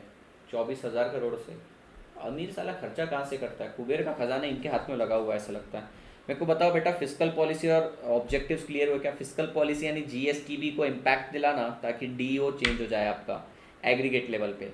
फिर ऑब्जेक्टिव देख लिए। Now there are two types of fiscal, one is discretionary fiscal and another one is non discretionary fiscal. सबसे पहले अपन नॉन डिस्क्रिशनरी फिस्कल पढ़ते हैं। नॉन डिस्क्रिशनरी फिस्कल यानी कि ऑटोमेटिक स्टेबलाइजर रहते हैं इसके अंदर। सो जब भी इकोनॉमी के अंदर कुछ ऑटोमेटिक स्टेबलाइजर डाले जाते हैं। अब ऑटोमेटिक स्टेबलाइजर मतलब क्या है? जैसे आपका इनकम टैक्स है, जैसे आपका जीएसटी है। अब जितना प्रोडक्शन करोगे उतना ज़्यादा जीएसटी, जितना ज़्यादा इनकम अर्न करोगे उतना ज़्यादा आपको टैक्स पे करना पड़ेगा। तो ये क्या? ऑटोमेटिक स्टेबलाइजर्स हैं। नॉन डिस्क्रिशनरी फिस्कल और automatic stabilizer are the part of the built in mechanism in an economy, built in fiscal mechanism that operates automatically to reduce the expansion and contraction। Sir क्या करते हैं? कभी आपने सोचा है कि ये जो बिल्ट इन मैकेनिज्म है इससे होता क्या है? देख भाई, जब अमीर के पास बहुत ज़्यादा इनकम आ जाती है तो ये built in mechanism automatically activate हो जाते हैं और इनसे बहुत ज़्यादा टैक्सेशन लेते हैं। ये टैक्स नहीं ले रहे हम इनसे, हम इनकी परचेसिंग पावर छीन रहे, नहीं तो इन्फ्लेशन आ जाएगा मार्केट के अंदर। सिमिलरली जब आपकी इनकम कम है और आप कम इनकम रिपोर्ट करते हो तो प्रॉब्लम क्या हो जाती है कि गवर्नमेंट अब तुमसे टैक्स कलेक्ट नहीं कर सकती ज़्यादा, वो तुमको टैक्स रिफंड देना चालू कर दे ताकि तुम्हारी जेब में कुछ तो पैसा रहे, डिमांड क्रिएट करो। इन शॉर्ट, एक्सपांशन और कॉन्ट्रैक्शन को रोकने के लिए ऑटोमेटिक स्टेबलाइजर रहते हैं। बट जब भी ऑटोमेटिक स्टेबलाइजर फेल होते हैं, डिस्क्रिशनरी फिस्कल आते हैं। So discretionary fiscal are basically the deliberate policy action on the part of the government when automatic stabilisers fail, ताकि डीओ को इम्पैक्ट डाला जाए।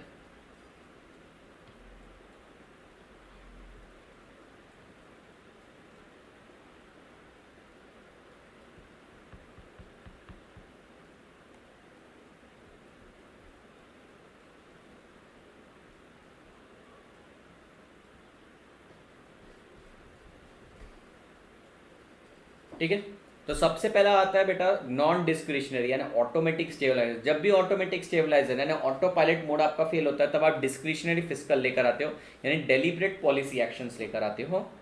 Next, it occurs when there is unemployment और इन्फ्लेशन प्रॉब्लम। ये वाला पढ़ो पहले, ये वाला point. It occurs when there is a change in economic condition cause government expenditure and taxes automatically adjust हो जाते हैं। Next point, example specific export subsidies, controlling inflation and recession by borrowing and spending government, example personal income tax, corporate income tax and transfer payment। Sachin को एक बार जब उसने Australia के अंदर एक सीरीज खेल रहा था, तो उसको फरारी गिफ्ट हुई थी। अब फरारी जब इंडिया में लेकर आना था, तो उसके ऊपर 200%, उसकी कॉस्ट के 200% आपको इंपोर्ट ड्यूटी, कस्टम ड्यूटी पे करनी पड़ रही थी। तो ऐसे समय हमारा बिल्ट इन मैकेनिज्म क्या बोल रहा था, built in mechanism automatic stabiliser बोल रहा था कि 200% आप ड्यूटी पे करेंगे जितने की भी कार है। सचिन बोलता है यार 4 आने की मुर्गी 12 आने का मसाला, फोकट की कार और 200% कस्टम ड्यूटी, तो मेरे को ये नहीं चाहिए। पर मना भी नहीं कर सकता था, पूरे देश की थू थू हो जाती। तो ऐसे समय गवर्नमेंट ने एक रूल दिया, मतलब उनको एक एग्जाम्पशन दिया, उनको एग्जाम्पशन के चलते बोला गया कि आपको टैक्स पे करने की इस पे ज़रूरत नहीं पड़ेगी, या फिर कुछ नॉमिनल चार्जेस लिए होंगे, पर उन्होंने बोला आपको टैक्स पे करने की ज़रूरत नहीं है। तो जब भी बिल्ट इन मैकेनिज्म वर्क नहीं कर सकता या हमको रूट को बाईपास करना है, तो ऑटो पायलट से मैनुअल मोड पे ले आते हैं। Specific export subsidies, controlling inflation and recession, boring and spending. ठीक है, तो ये ऑटोमेटिक स्टेबलाइजर, जितनी इकोनॉमी स्ट्रांग होती है ऑटोमेटिक स्टेबलाइजर उतने बढ़ते जाते हैं। पर गवर्नमेंट को डिस्क्रिशनरी फिस्कल में भी जाना पड़ता है।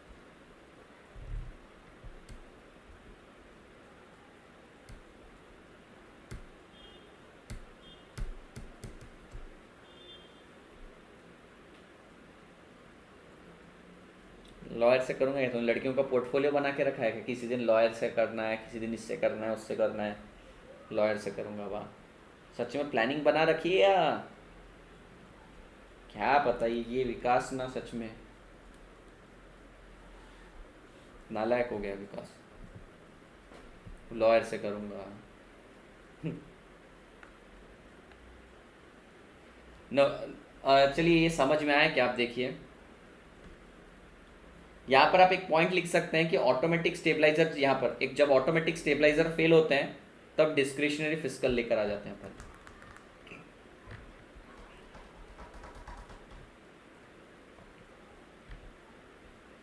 मैं तो बोलता हूँ ये विकास की शादी ना, हर फील्ड की एक लड़की रिजर्व है, विकास की शादी ना एक ऐसी लड़की से करवानी चाहिए जो चौथी पास हो, बस चौथी पास हो, दिन भर इसका दिमाग तंग कर, दिमाग खा जाए इसका, तंग करके रखते इसको, मज़ा आएगा। जितने मज़े कर रहा है ना अभी ये, मस्त पूरी वाट लगा दे, और उसके बाद पैदा कर दे 8-10 बच्चे, बस ये आटा दाल चावल डायपर में ही खो जाए हमेशा के लिए। ये बोलेगा सर ये दुआ नहीं बद्दुआ है।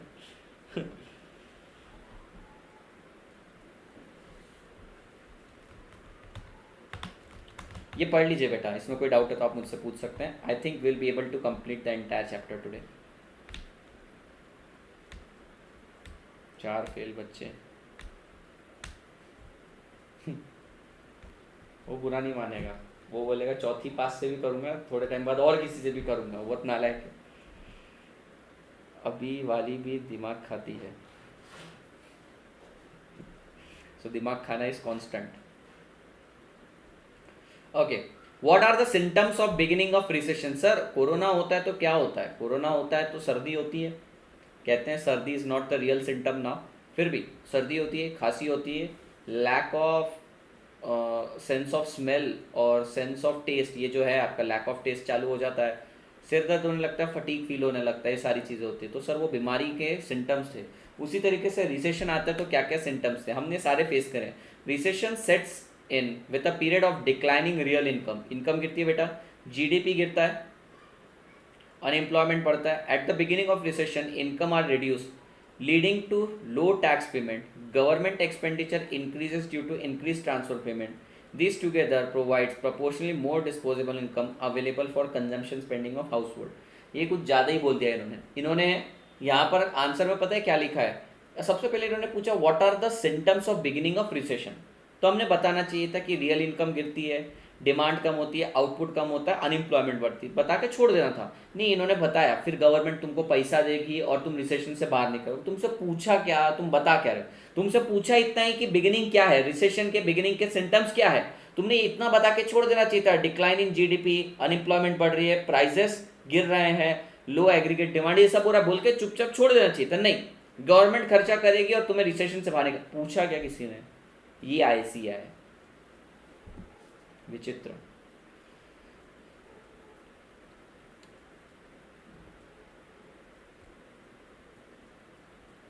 दिमाग खाते हैं ये roasters direct.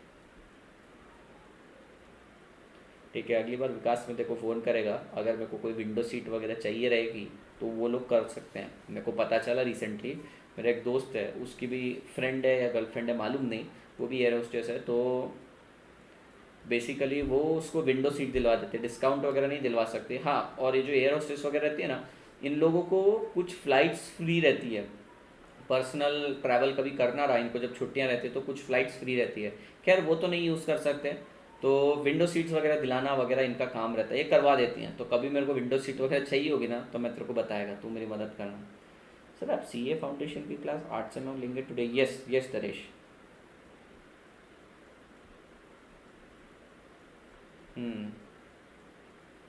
Yes Daresh, Daresh इतने बंदर बनाए तूने उसमें कि मेरा ध्यान सबसे पहले उसी पर गया। नालायक, ये उमंग बहुत नालायक है। विकास तू उमंग से दूर रहे, नंबर मांग रहा है वो। Explain the term recessionary gap. Recessionary gap बहुत सिंपल लैंग्वेज में बताता हूँ। रिसेशनरी गैप तब होता है जब आप एक पर्टिकुलर आउटपुट प्रोड्यूस कर रहे हैं इकोनॉमी में, वर्सेस जितना प्रोड्यूस हो सकता था फुल एम्प्लॉयमेंट एग्जिस्ट करती तो। For example in our country, let's say there are 100 people and 90 people are employed and they are producing 9000 unit of output. So अगर 100% डिप्लॉयमेंट होती तो 10,000 यूनिट बनता। तो ये जो 1000 का यूनिट का लॉस हुआ है ना, this 1000 represent the loss in your GDP. ये है रिसेशनरी गैप, बड़ी समझ में आ जाएगा। The recessionary gap also known as contractionary gap is said to exist if the existing level of production, sir, आज का production is less than what would be provided with full employment of resources, it represent the output loss. It represent the difference between actual demand and the aggregate demand which is required to establish equilibrium at full level of income, full level of employment. sir, full employment अगर होती आपके पास तो कितना output produce होता, versus आज कुछ लोग बेरोजगार हैं तो जितने लोग रोजगार मिला है वो कितना प्रोड्यूस कर रहे हैं। The difference represent the output loss. हमारी इकोनॉमी का इतना नुकसान हो गया क्योंकि अगर इन लोगों के पास काम होता तो ये रिसेशनरी गैप कम से कम करने की कोशिश करी जाती है, क्योंकि अगर इन लोगों के पास काम होता तो और ज़्यादा आउटपुट प्रोड्यूस होता, जीडीपी बढ़ता, इकोनॉमी ग्रो होती। तो रिसेशनरी गैप भी एक बहुत बड़ी चीज़ है जो गवर्नमेंट कम से कम करने की कोशिश करती है। What should be the tax policy during recession and depression? बहुत सिंपल है सर, नए नए टैक्स मत लाओ, पुराने टैक्सेशन कम कर दो, टैक्स रिफंड चालू कर दो, ट्रांसफर पेमेंट चालू कर दो। पढ़िए, lower personal tax and lower corporate tax, tax कम रखने का, ट्रांसफर पेमेंट बढ़ा देने के, नए टैक्स लाने की नहीं, कुछ टैक्स अबॉलिश कर देने के, बस as simple as that.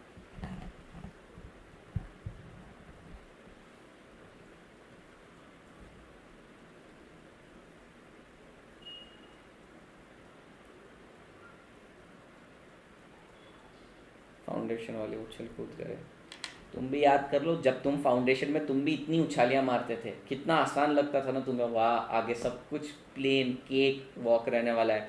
12th के पास हुए नन्हे मुन्ने स्टूडेंट, तुमको लगता था जैसे अभी 12th में 95% ले आए, सीए थोड़ा सा डिफिकल्ट है, 93 तक तो ले आऊँगी मैं, या ले आऊँगा मैं। लड़कियों को जनरली रहता है कि ले आऊँगी 93 तो ले आऊँगी, बेटा 40 के वांदे हो जाते हैं यहाँ पे, लिटरली मज़ा आ जाता है। उसके बाद ज़िंदगी का जो मज़ा, कितना मज़ा आए रे, सच में मज़ा आ जाता है जीवन का। 40 मार्क्स के लिए मरमर हो रही है यहाँ पे, 50 मार्क्स लाना है, 60 मार्क्स है, 40 50 60 हमारे लिए 3 नंबर बहुत मैजिकल नंबर है। 40 पासिंग, 50 एग्रीगेट, 60 एग्जाम्शन, ये 40 50 60 में खेलते रहते हैं अपन।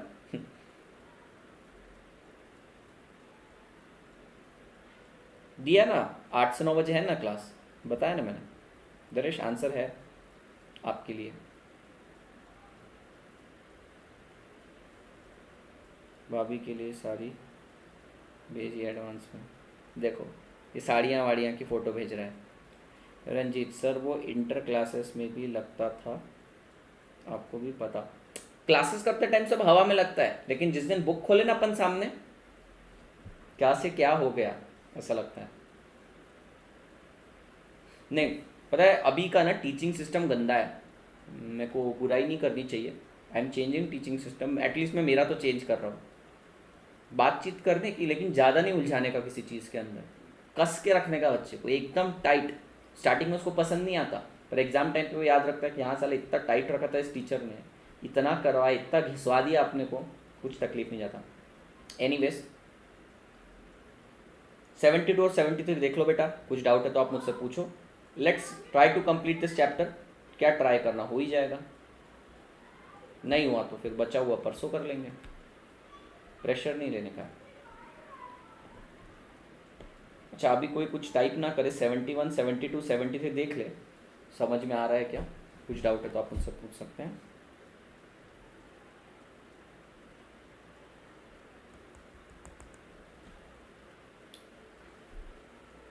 जैसे रिसेशनरी गैप रहती है ना, वैसे एक इन्फ्लेशनरी गैप भी रहती है। अगर आगे क्वेश्चन आएगा तो देखेंगे, नहीं तो आप चार्ट्स में से देख लीजिएगा। जब टोटल डिमांड एक्सीड्स हो जाती है मैक्सिमम जितना प्रोडक्शन कर सकते हैं फुल एम्प्लॉयमेंट पे।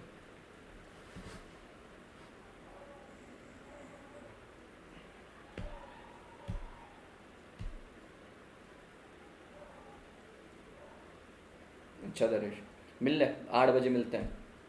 इल्ले, इल्ले मतलब पता नहीं क्या होता है, इल्ले मतलब नहीं ना, जो भी होगा 8 बजे मिलते हैं। कल तुम्हारा मेगा क्विज है। आज मैंने 20 गिफ्ट पार्सल किए हैं।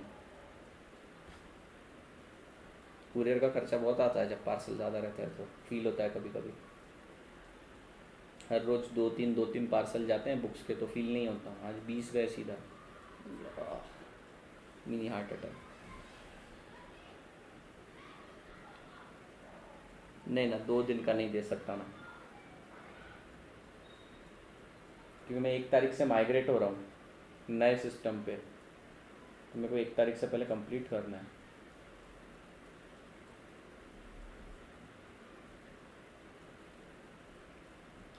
अरे हुआ क्या रही है, हो गया होगा, बातचीत कर रहे हैं मतलब हो गया होगा तुम्हारा।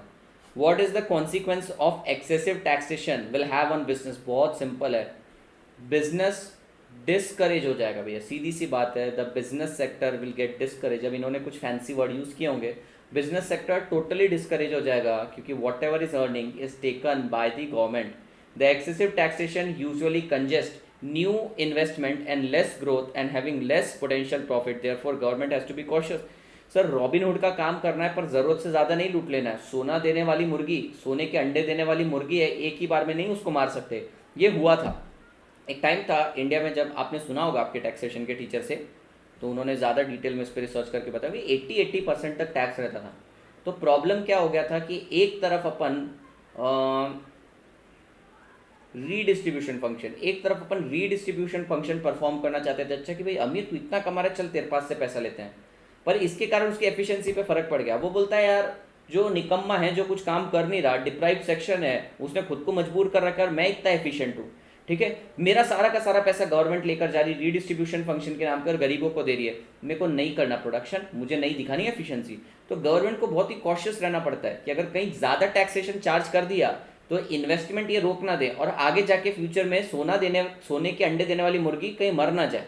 इसलिए गवर्नमेंट को बड़ा कॉशियस रहना पड़ता है, एक बहुत ही मार्जिन मेंटेन करके चलना पड़ता है कि कई बार अमीर के पास पैसा आता है ना, उसके पास आने दिया जाता है ताकि वो और प्रोवोक हो नई इन्वेस्टमेंट करने के लिए। लेकिन अगर government high rate of taxation लगा देगी तो इन्वेस्टमेंट चोकअप हो जाएगी, जिसको बोलते हैं कंजेस्ट हो जाएगी इन्वेस्टमेंट, ग्रोथ कम हो जाएगी। अगर ग्रोथ कम हो गई तो अगली बार ये लोग पैसा ही कम देंगे, इसलिए इनको ग्रो करने दो।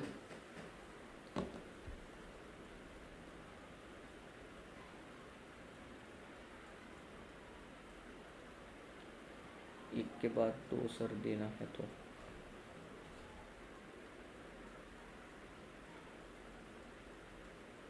एक के बाद 2 देना, नहीं समझा मैं। Distinguish between pump priming and compensatory spending, इसको स्टार मार्क कर लो, मैंने मैराथन में जैसा पढ़ाया वैसा ही याद रख लेना। सबसे पहले आता है पंप प्राइमिंग, बहुत अच्छा कॉन्सेप्ट है पंप प्राइमिंग, गवर्नमेंट करती है pump priming.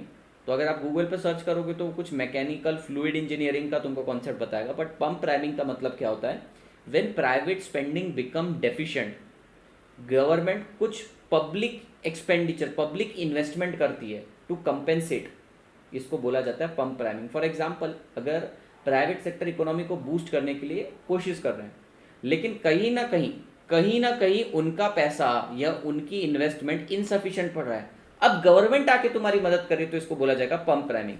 Pump priming assume that when the private spending become incomplete, certain amount of public spending will help to recover the economy.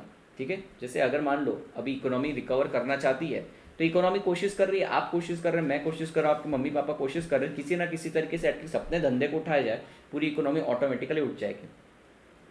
तो हम लोग कर रहे हैं भैया इकोनॉमी को अपलिफ्ट करने की कोशिश, पर कहीं ना कहीं हमारे ये एफर्ट्स इनकम्प्लीट रह जाएंगे। तो गवर्नमेंट कुछ ना कुछ पब्लिक स्पेंडिंग करने वाली, गवर्नमेंट ही खर्चा करेगी, ऑटोमेटिकली इकोनॉमी ऊपर आ जाएगी। इसको बोला जाता है pump priming. But compensatory spending is said to be resorted when the government spending is carried out with an obvious intention to compensate the deficiency। यानी कि कंपेंसेटरी स्पेंडिंग में गवर्नमेंट को पता है कि प्राइवेट सेक्टर कुछ नहीं कर सकता, ऑब्वियसली उसको पता है कि ये कर ही नहीं सकता, इसलिए गवर्नमेंट आ जाती है। तो दोनों केस में गवर्नमेंट का खर्चा तो होता है, लेकिन इंटेंशन मैटर करता है। अगर पहले वाला है इसका मतलब है मार्केट में ऑप्टिमिज्म है, गवर्नमेंट को भरोसा है इकोनॉमी स्ट्रांग है, रिवाइव कर लेगी। सेकंड वाले में पता है कि इनसे ना हो पाएगा, इसलिए गवर्नमेंट खर्चा पहले ही कर देती है। इंडियन सिनेरियो में आप देखो पंप प्राइमिंग करते हैं, हम कंपेंसेटरी स्पेंडिंग नहीं करते हैं। दो रीजन है उसके, पहली बात इंडियन इकोनॉमी कंपिटेंट है, दूसरी बात गवर्नमेंट आगे ऊपर खर्चा क्यों करे, अपना स्विस बैंक का अकाउंट ना भर ले उसकी जगह। तो pump priming assume that when the, ध्यान से सुनना, when the private spending become incomplete certain volume of public spending is done. और कंपेंसेटरी स्पेंडिंग का मतलब क्या होता है, when the government spending is done with an obvious intention to compensate the deficiency. यानी सर यहां पर जब, ये वर्ड इंपॉर्टेंट है, व्हेन, जब इनकी स्पेंडिंग कम पड़ेगी तब मैं खर्चा करूंगा। सर भरोसा दिखाया जा रहा है। कंपेंसेटरी स्पेंडिंग में क्या रहेगा, गवर्नमेंट को पता है इनसे तो ना हो पाएगा, तो अपन स्टार्टिंग से ही, अपने को पता है देयर विल बी डेफिशिएंसी, तो अपन स्टार्टिंग में से ही खर्च करना चालू कर देंगे।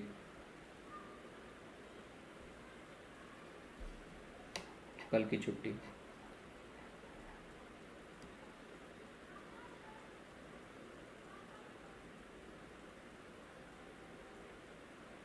नहीं, उसकी ज़रूरत नहीं है। 1 तारीख से वैसे भी मैं कपिल सर के सिस्टम पे माइग्रेट कर रहा हूँ, कपिल सर के चैनल पे माइग्रेट कर रहा हूँ, तो उसकी ज़रूरत नहीं है। 1 तारीख से कुछ नहीं चालू होने वाला, आरटीपी एमटीपी सब चालू हो जाएगा। तो कुछ सीरीज़ ऐसे रहेगी, ऑल्टरनेट डे आया करूँगा मैं, लगभग 10-15 दिन आऊँगा, 15 दिन आऊँगा, 10 एक आरटीपी एमटीपी वगैरह कवर करूँगा, रोज़ कॉन्सेप्ट ब्रशअप करवाऊँगा। 1 दिन इंटर रहेगा, 1 दिन फाउंडेशन रहेगा, इस तरीके से पढ़ाने वाला हूँ मैं। क्योंकि अब बहुत हो गया पढ़ा के, ऐसा लग रहा है बहुत हो गया, ओवर हो जाता है कई बार स्टूडेंट्स के लिए।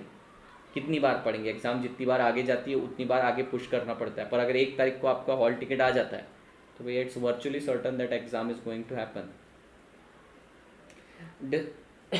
Describe the term expansionary fiscal.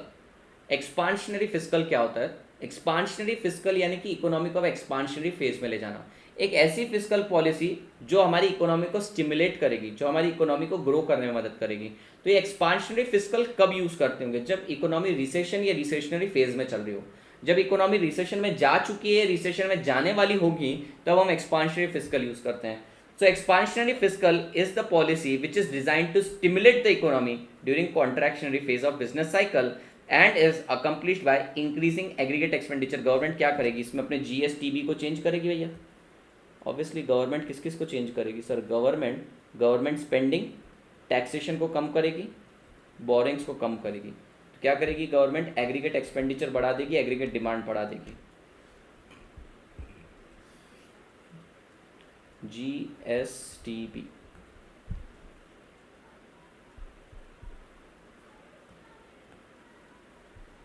तो एक्सपांशनरी फिस्कल क्या है? Expansionary fiscal is the fiscal policy, it is a fiscal policy which is used to stimulate the economy in the case of recession और where the economy sliding into depression. बोलो depression आपको पता है ना क्या होता है? Severe form of recession is called as depression. So it is used when economy is going into depression और economy is in the phase of recession. क्या होता है सर इसके अंदर? गवर्नमेंट क्या करती है? अपना खर्चा बढ़ाती है, एक्सपेंडिचर बढ़ाती है, लोगों के पास पैसा ज़्यादा आता है, टैक्सेशन कम कर लेती है, बोरोइंग्स कम करती है उनके पास से, डिमांड बढ़ जाती है।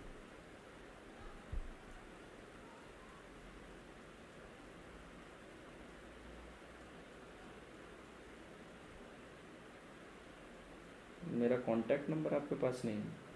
मेरा कॉन्टैक्ट नंबर तो पूरी दुनिया के पास है आज के time.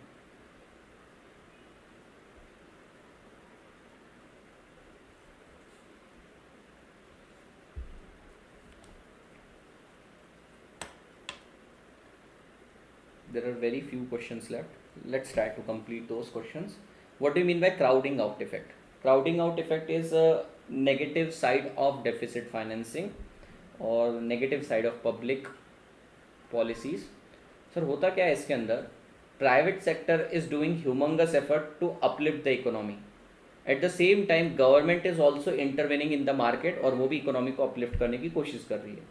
But when the government is trying to uplift the economy, when already the private sector is doing the same, the former is said, sir ये जो है private sector is said to be crowded out. Sir कुछ ज़्यादा ही भीड़ हो गई market में और ये बाहर चला जाता है. प्रॉब्लम क्या होती है सर, दोनों मिलकर इकोनॉमी को उठा रहे. प्रॉब्लम सुनो क्या होती है. अब भैया इकोनॉमी को उठाना है तो इकोनॉमी में खर्च करना पड़ेगा, पैसे लाने पड़ेंगे. तो ये क्या करते हैं, ये बैंक के पास जाके पैसा मांगते हैं. सिमिलरली हमारा प्राइवेट सेक्टर भी बैंक के पास जाके पैसा मांगता है. दोनों बैंक के पास जाके पैसा मांगता है. बैंक देखता है पैसे की डिमांड बढ़ गई और सडनली इंटरेस्ट रेट बढ़ा देता है. अब गवर्नमेंट तो गवर्नमेंट है, सालों से डेफिसिट बजट पेश करते आई है, और लॉस दिखा दिया तो उसको तो घंटा फर्क पड़ता है. तो अब ये क्या करती है, हाई रेट ऑफ इंटरेस्ट पर पैसा उठा के ले आती है इकोनॉमी को रिवाइव करने के लिए. प्राइवेट सेक्टर बोलता है कि भाई मैं कौन हूँ, मेरे माथे पे कुछ लिखा हुआ है क्या, मैं कोशिश कर रहा था ना, तू क्यों आया बीच में. अब ये बोलता है जा अब तू ही इकोनॉमी को संभाल. और गवर्नमेंट ना ना ना ना कहीं मत जा, बोले नहीं मैं चला, और मैं चला चला जाता है वो. The latter is set to be crowded out. Sir ये क्राउडेड आउट हो गया, क्यों, क्योंकि गवर्नमेंट ने इंटरवीन किया, जरूरत नहीं थी तब भी आई. इसीलिए कुछ इकोनॉमिस्ट बोलते हैं गवर्नमेंट ने अपना सिर्फ गवर्नेंस का फंक्शन काम करना चाहिए, फट्टे में टांग नहीं अड़ानी चाहिए. पढ़ो. Crowding out effect is the negative effect of fiscal policy when spending by the government in economy replaces the private spending. Sir खर्च तो प्राइवेट सेक्टर ने करना चाहिए था, पर गवर्नमेंट कहीं से उधार लेकर खर्च कर रही है. अब गवर्नमेंट तो महंगे में ला सकती है, हाई रेट ऑफ इंटरेस्ट पर ला सकती है, लॉस सहन कर सकती है. पर अगर महंगे मैं ज़्यादा इंटरेस्ट में प्राइवेट सेक्टर, अगर मैं महंगे में पैसा उठा रहा हूँ तो भैया मेरा कॉस्ट ऑफ डेट बढ़ जाता है, WCC बढ़ जाता है, प्रोजेक्ट का NPV नेगेटिव आना चालू हो जाता है और मैं बैंकरप्ट हो जाता हूँ. पूरी दुनिया मेरे को पत्थर मारती है. गवर्नमेंट बैंकरप्ट हो ही नहीं सकती. गवर्नमेंट तो डेफिसिट पे डेफिसिट बजट, नेशनल डेट बढ़ाई जा रही है. When the money from the private sector is crowded out to the public sector, then there will be a decline in private spending and thus fiscal policy will become ineffective. Fiscal policy का काम यही है कि economy को सक्षम बनाया जाए, पर इकोनॉमी को सक्षम बनाने वाले को तुम कमजोर कर रहे हो. अरे भैया इसको वैक्सीन दे, इसकी इम्यूनिटी बूस्ट कर, यानी कि इसके साथ पंप प्राइमिंग कर. देखो अब समझने की कोशिश करो, गवर्नमेंट ने पंप प्राइमिंग करनी चाहिए, यानी कि इनको कोशिश करने देनी चाहिए, पर गवर्नमेंट ने कंपेंसेटरी स्पेंडिंग नहीं करनी चाहिए कि आके उन्होंने पैसा पहले ही पैसा डाल दिया. इससे सर ये वीक रह जाएगा. समझ रहे हैं आप मेरी बात. सर अगर कॉल पे बात करना है तो सूटेबल टाइम 12:30 से 3 के बीच में, 12:30 से 2 के बीच में करो तो बेटर है. 2 से 3:30 सोता हूँ मैं, तो आराम से सोता हूँ. लगभग 12:30 के बाद 9 to 10:30 एक क्लास चलती है, 11 to 12:30 एक और क्लास चलती है. उसके बाद नाश्ता वगैरह करता हूँ मैं, लगभग 1 बज जाते हैं. नाश्ता बोलो खाना बोलो सेम ही हो रहा है. फिर उसके बाद खाते से फिर सो जाता हूँ 1 घंटे के अंदर. 2 से 3:30 सोना, जनरली 2 से 3:30 रहता है.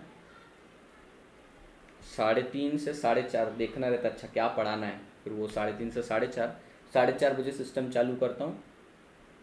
5 बजे आपका चालू करता हूँ, 7 बजे ये ख़त्म होता है, 7 सवा 7 बजे. फिर जाके नीचे चाय पीता हूँ, लगभग 8 बज जाते हैं. 8 से 9 और 9:30 से 10:30 चलता है. और पूरे दिन भर का जितना भी मार्केटिंग वालों से बात, डिज़ाइनर से बात, ये बात वो बात करके 11, 12, 1 बज ही जाते हैं. तो ये शेड्यूल चल रहा है, लेकिन 30 तारीख को पूरा चेंज होने वाला. 30 तारीख को सब खत्म हो जाएगा. उसके बाद सिर्फ एक दिन में एक इंटर की क्लास, अगले दिन फाउंडेशन, इंटर फाउंडेशन, यानी शेड्यूल पूरा 22 तारीख तक एकदम स्ट्रीमलाइन हो जाएगा. दिन के 2-2 घंटे ही पढ़ाने. वो 20 दिन कूलिंग पीरियड है मेरा. आज के टाइम AM PM सच में जस्टिफाई करना पड़ता है. 12:30 दोपहर के फ्री हो जाता हूँ मैं.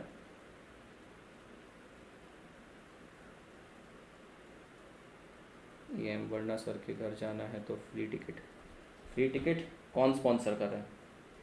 Explain the use of fiscal policy for economic growth. बहुत सिंपल है question. Fiscal policy for economic growth. Sir कैसी फिस्कल पॉलिसी होनी चाहिए इकोनॉमिक ग्रोथ के लिए. सिंपल सा आंसर है, रिसर्च एंड डेवलपमेंट पे खर्चा करो, एजुकेशन पे खर्चा करो, इंफ्रास्ट्रक्चर पे खर्चा करो, मेडिकल हेल्थ केयर पे खर्चा करो, कैपिटल गुड्स के ऊपर खर्चा करो, तो ही जाके तुम्हारी fiscal policy long term growth दे पाएगी. A government provision for the public goods such as education, research and development etc. provide momentum for long term economic growth. Please इसको अंडरलाइन करना. तुम्हें एटलीस्ट अगर 2 मार्क्स का क्वेश्चन है तो 1 marks इसी पॉइंट के लिए मिल जाएंगे. The government provision for public goods such as education, research research and development, health care, बहुत सारी चीज़ें लिख सकते हो। Provide momentum for economic growth. A well designed tax policy that rewards innovation and entrepreneurship without discouraging incentives will help to grow the economy. A fiscal policy also aim to attain long-run economic growth to the policies to stimulate aggregate supply. Fiscal policy is a chief instrument available for government to influence income distribution and play a significant role in reducing inequality and achieving equity and social justice. तो in short 2 line में answer लिखा, बाद में तो उन्होंने ज़बरदस्ती elaborate ही किया। ये भी पॉइंट अच्छा है। खैर, a well design tax policy should be there, बस यहाँ तक लिखा तो भी आंसर सफिशिएंट है। उसके आगे तो फेक रहे हैं वो, देखो ना, फेक रहे हैं। गवर्नमेंट ने ऐसा करना चाहिए, वैसा करना चाहिए। उन्होंने यहाँ तक सारा आंसर दे दिया कि लॉन्ग रन के लिए तुम्हारी पॉलिसी कैसी होनी चाहिए sir? Education, health care, infrastructure, research and development, ये चीज़ें होनी चाहिए। साथ ही साथ एक मस्ट टैक्सेशन पॉलिसी होनी चाहिए। ऑब्वियसली सर, जब भी बजट आता है हमारा ध्यान सबसे पहले टैक्सेशन पर रहता है। ऑल्दो हमारी इनकम बेसिक एग्जाम्पशन लिमिट के नीचे है, हम कौन है सर? हम आर्टिकल है या होने वाले आर्टिकल्स हैं। हमारी इनकम बेसिक एग्जाम्पशन लिमिट से भी नीचे है। जब तक हम एक्चुअली अर्न करना चालू करेंगे अच्छा खासा, तब तक तो और टैक्स के अंदर रिफॉर्म्स आ जाएंगे, टैक्स बदले। रिफॉर्म्स नहीं आएंगे, रिफॉर्म्स को मुझे नहीं लगता कुछ रिफॉर्म्स की ज़रूरत है हाल फिलहाल। तो यही बोल रहे हैं कि लॉन्ग टर्म के लिए एक ऐसी पॉलिसी बनाओ टैक्सेशन की जो आपको मोमेंटम दे, इंसेंटिव दे, डिसइंसेंटिव्स ना दे। जैसे कि कंट्री को पैसे की ज़रूरत रहती है, फॉरेक्स रिजर्व्स की ज़रूरत रहती है, तो एफडीआई एफआईआई के लिए भी अच्छी पॉलिसी बनाओ ताकि उनको टैक्स हेवन लगे अपनी country.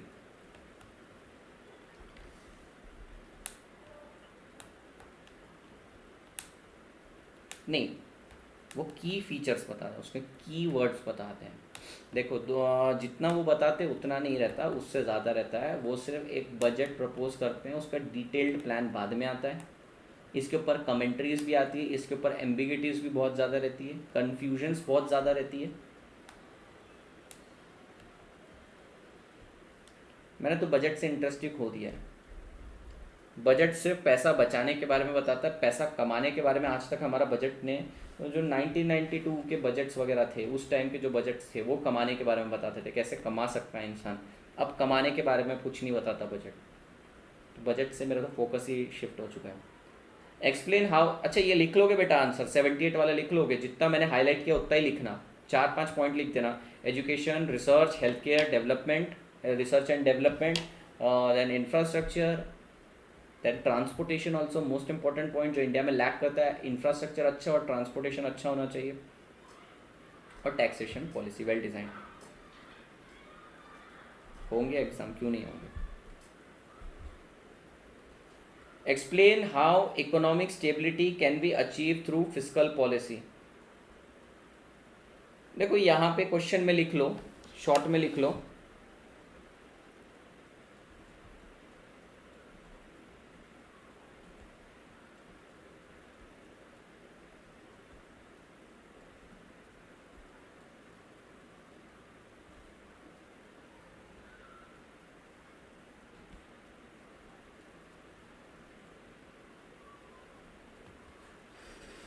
Explain how economic stability can be achieve through fiscal policy. In short, इस क्वेश्चन में तुमसे पूछ रहे हैं कि एक्सपांशन और कॉन्ट्रैक्शन के केस में गवर्नमेंट क्या करेगी।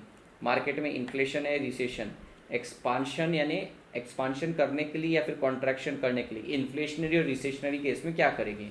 मान लो इकोनॉमी के अंदर इन्फ्लेशन है, तो गवर्नमेंट क्या करेगी? गवर्नमेंट टैक्सेशन बढ़ा देगी, गवर्नमेंट स्पेंडिंग अपनी कम कर देगी, टैक्सेशन बढ़ा देगी, बोरोइंग्स बढ़ा देगी ट्रेजरी बिल्स के थ्रू, ठीक है। और बजट कौन सा वाला पेश करेगी? डेफिसिट या सरप्लस बजट। मुझे पता है ना, मार्केट में इन्फ्लेशन है, लोगों के पास बहुत ज़्यादा पैसा है, ऐसे समय गवर्नमेंट डेफिसिट बजट पेश करेगी या सरप्लस बजट पेश करेगी?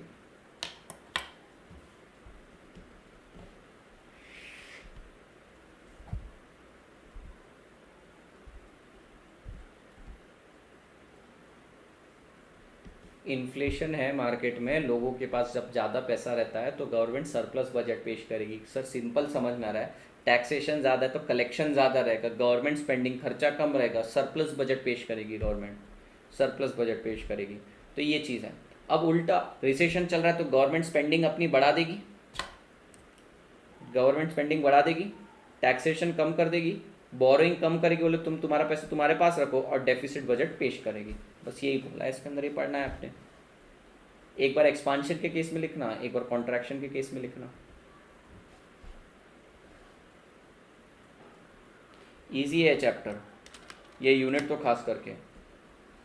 लेट्स सी हमारा कंप्लीट होगा क्या आज। चांसेस हैं कि हो जाए आज, चांसेस तो हाई हैं।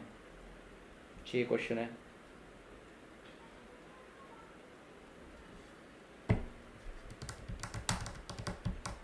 Next, point out the limitation of fiscal policy. सबसे पहला लिमिटेशन है टाइमिंग लैग। ठीक है, टाइमिंग प्रॉब्लम है सबसे बड़ा, कि भैया फिस्कल पॉलिसी बनाई जाती है डेवलपमेंट के लिए, ग्रोथ के लिए। मार्केट में इम्परफेक्शन है, मार्केट में एक्सटर्नैलिटीज़ है, मार्केट में फेलियर्स है, इसको करेक्ट करने के लिए। पर परेशानी क्या है सर? सबसे पहला timing lag. Discretionary fiscal policy में create more problem due to the timing lag. भाई टाइमिंग लैग क्यों होता है? सबसे पहले रिकॉग्निशन लैग, यानी पता ही नहीं चलता, हमें रिकॉग्नाइज करने में टाइम लग जाता है। रिकॉग्नाइज करने के बाद डिसीजन लैग। अच्छा ये प्रॉब्लम है, ये रिकॉग्नाइज कर ली, इसके लिए क्या डिसीजन लेना है, उसमें समय बीत जाता है। डिसीजन के बाद इम्प्लीमेंटेशन लैग। डिसीजन हो गया, आपको पता है डिसीजन गवर्नमेंट ले लेती है, लेकिन उसका इम्प्लीमेंटेशन सालों बाद होता है। And last one is impact lag. अब भैया गवर्नमेंट ने डिसीजन ले लिया, इम्प्लीमेंट भी कर दिया, लेकिन इसका इम्पैक्ट दिखने तक ऑटोमेटिकली इकोनॉमी दूसरे डायरेक्शन में चली गई। फॉर एग्जाम्पल तुम लगा रहे थे कॉन्ट्रैक्शन फिस्कल, और इकोनॉमी दूसरे फिस्कल पे चली गई है। there is a possible conflict between different objective of fiscal policy such that the policy designed to achieve one goal may adversely affect another. For example, expansionary fiscal may worse inflation in an economy. दूसरा example देता हूँ। पहला वाला तुम्हें timing lag समझा क्या? Timing lag में क्या होता है, गवर्नमेंट को टाइम या फिर रिकॉग्निशन करने में टाइम लग जाता है, या फिर दूसरा डिसीजन लेने में टाइम लग जाता है। तो there is a recognition lag, then there is a decision lag, then there is implementation lag, and last one is impact lag. तो टाइमिंग लैग बहुत ज़्यादा हो जाता है। सेकेंड है, कोई ऑब्जेक्टिव फुलफिल करने के चक्कर में दूसरा ऑब्जेक्टिव डेट्रीमेंट हो जाता है। एक एग्जाम्पल लेते हैं, लेट से इकोनॉमी में बहुत ज़्यादा पैसा है, इकोनॉमी में ऑलरेडी पैसा है, तो गवर्नमेंट ऐसे समय क्या करेगी, गवर्नमेंट स्पेंडिंग कम कर देगी अपनी। गवर्नमेंट स्पेंडिंग कम करेगी, बोलेगी देयर इज ऑलरेडी इन्फ्लेशन। तो कुछ लोग जो गवर्नमेंट की स्पेंडिंग पर ही डिपेंडेंट थे, कुछ लोग जो गवर्नमेंट की ही स्पेंडिंग पर डिपेंडेंट थे, अब उन लोगों को काम नहीं मिलेगा, अनएम्प्लॉयमेंट आ जाएगा। तो एक तरफ गवर्नमेंट कोई ऑब्जेक्टिव फुलफिल करने चली गई, दूसरे सेक्शन दूसरे ऑब्जेक्टिव को डेट्रीमेंट होना पड़ता है। Negative effect of deficit financing. सबसे बड़ा नेगेटिव इफेक्ट क्या है सर? लोगों को पता है कि अगर हमारी कंट्री में पैसा नहीं है, रिसेशन है, तो भी गवर्नमेंट कहीं से बाहर से उधार ला के हमारा पेट पाल लेगी। पता है गवर्नमेंट को, जनता को पता है कि गवर्नमेंट ये चीज़ कर लेगी। तो ये नेगेटिव साइड है इसका, कि जनता आलसी हो जाती है, कोई इनोवेशन नहीं करती, पूरा का पूरा डिपेंडेंसी नेशनल डेट के ऊपर लगा देती है। पढ़िए, negative effect of deficit financing. Deficit financing increases the purchasing power of people. The production of goods and services, especially in underdeveloped countries, may not match up simultaneously to meet the increased demand. This will result in spiraling price beyond control. Sir लोग मेहनत ही नहीं करेंगे, demand raise हो रही है but production नहीं हो रहा है, क्योंकि सर घर बैठे बैठे पैसा आ रहा है ना, घर बैठे बैठे पैसा आ रहा है, डिमांड कर रहे हैं हम चीज़ों की पर प्रोडक्शन ही नहीं कर रहे कोई, क्योंकि घर बैठे बैठे पैसा आ रहा है। क्या करना प्रोडक्शन करके? पैसा चाहिए था, प्रोडक्शन इसलिए तो करके दे रहे थे हम, तो बिना कुछ करे ही पैसा आ रहा है। लेकिन ऐसे चलते हुए इकोनॉमी में कोई भी कुछ भी नहीं बना रहा है, प्राइसेस स्पाइरल अप हो जाते हैं। Last one is crowding effect, ये अपन ने देख लिया। तो 4 कम से कम नुकसान बताए मैंने, और भी नुकसान है इसके, पर अपन ने कुछ लिमिटेशंस बता दी है। पहला है टाइमिंग लैग। टाइमिंग लैग में कौन कौन से लैग है? सबसे पहले recognition lag, decision lag, implementation lag, impact lag. उसके बाद negative effect of deficit financing. तीसरा है कोई एक ऑब्जेक्टिव फुलफिल करने का है, दूसरा ऑब्जेक्टिव डिट्रीमेंट हो जाता है। So when government try to fulfill one of its particular objective, the other objective is harmed. And last one is negative effect of crowding out. पर सर बहुत क्वेश्चन है सर,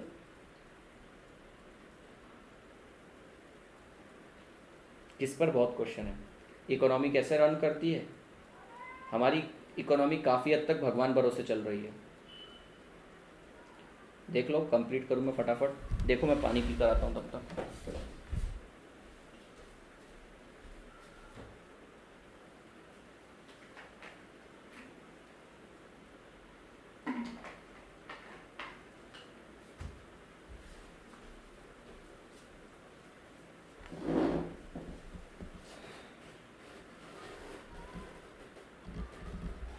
मतलब नंबर ऑफ क्वेश्चन ज़्यादा हैं या doubts ज़्यादा हैं?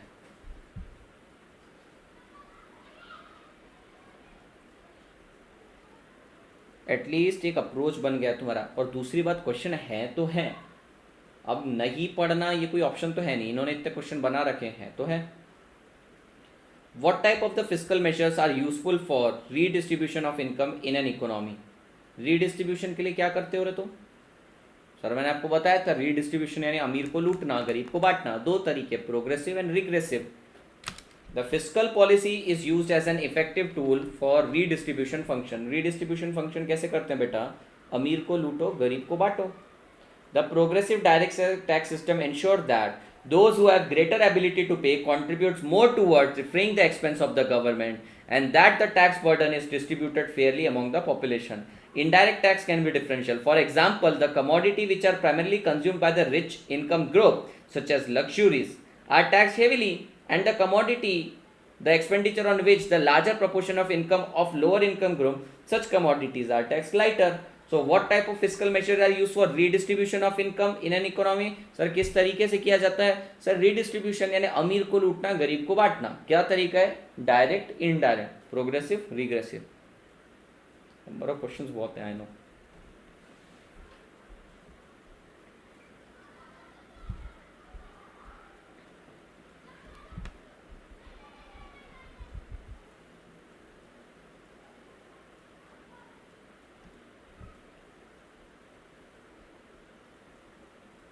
कर लोगे? What are the major undertaken in contractionary physical policy? Sir contractionary physical policy तब यूज करते हैं जब इकोनॉमी उड़ रही है, तब उसको कॉन्ट्रैक्ट किया जाता है। Sir contractionary physical policy is followed when the economy is in expansionary phase. तो इसको दबा दिया जाएगा। क्या करेंगे? सर वही वापस से कहानी रिपीट, जीएसटीबी और बजट को चेंज करेंगे। गवर्नमेंट स्पेंडिंग अपनी कम कर देगी, टैक्सेशन बढ़ा देगी, बोरोइंग्स बढ़ा देगी और सरप्लस बजट पेश करेगी। Contractionary fiscal is aimed at eliminating inflationary gap and to trim down the aggregate expenditure by decreasing.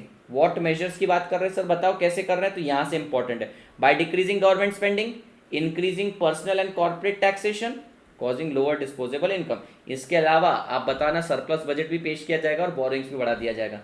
पूरे के पूरे चैप्टर में हम जीएसटीबी और बजट की बात कर रहे हैं। Government spending, taxation, boring and budget, इसी के थ्रू सब करती है गवर्नमेंट। 4 टूल्स है सर, 4 फिजिकल टूल्स हैं ये। इन चारों को ही ऑल्टर किया जाता है, कई बार एक एक को, कई बार सबको simultaneously.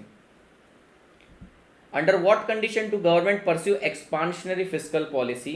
What are the instrument of expansionary physical policy? अरे घटिया से भी घटिया क्वेश्चन है सर। गवर्नमेंट कौन से केस में एक्सपांशनरी फिजिकल यूज करेगी? गवर्नमेंट एक्सपांशनरी फिजिकल तब यूज करेगी जब इकोनॉमी गिर रही है। बेटा इकोनॉमी गिर रही है तभी तो एक्सपांशनरी फिजिकल यूज किया जाएगा। The circumstances under which the government pursue expansionary physical are, economy जब गिर रही है, जब आपकी इकोनॉमिक एक्टिविटी गिर रही है, जीडीपी गिर रही है, आउटपुट कम प्रोड्यूस हो रहा है, डिमांड कम आ रही है, अनएम्प्लॉयमेंट बढ़ रहा है, प्राइजेस कंटिन्यूसली गिर रहे हैं, गवर्नमेंट एक्सपांशनरी फिजिकल लेकर आएगी। तो गवर्नमेंट एक्सपांशनरी फिजिकल कब लेकर आती है? जब इकोनॉमिक कॉन्ट्रैक्शन में जा रहा है। और कॉन्ट्रैक्शन के सिम्टम्स क्या है सर? एग्रीगेट इकोनॉमिक एक्टिविटी गिर रही है, रियल इनकम गिर रही है, अनएम्प्लॉयमेंट बढ़ रहा है, डिमांड कम हो रही है, प्रोडक्शन कम हो रहा है, सारी चीज़ें खराब चल रही है।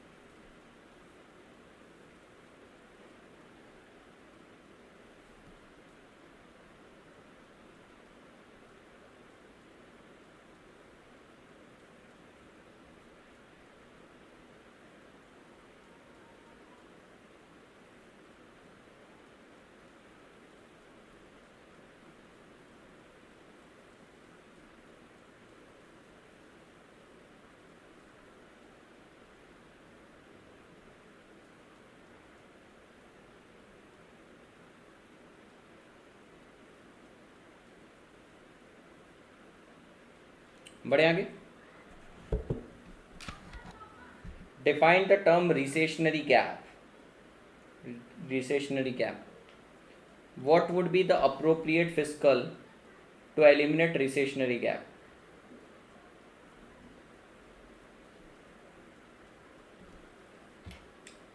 पढ़िए question. Explain contractionary gap, what are the limitation in pursuing contractionary fiscal policy. ठीक है, तो रिसेशनरी और इन्फ्लेशनरी गैप का मतलब समझ लो।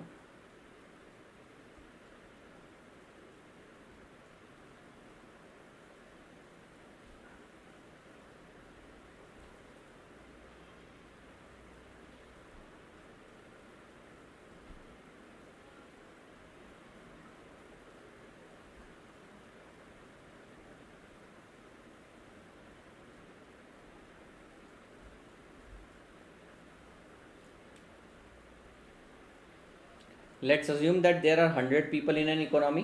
There are 100 alive people in an economy, out of which only 90 are employed. Sir 90 लोग एम्प्लॉयड हैं, ध्यान से सुनिएगा मेरी बात। सर 90 लोग एम्प्लॉयड हैं और ये आउटपुट प्रोड्यूस कितना कर रहे हैं, 9000। अगर ये 100 के 100 लोग एम्प्लॉयड होते तो आउटपुट कितना प्रोड्यूस हो जाता? सर 100 लोग एम्प्लॉयड होते तो 10,000 आउटपुट प्रोड्यूस हो जाता। So this output lost of 1000 unit is recessionary gap.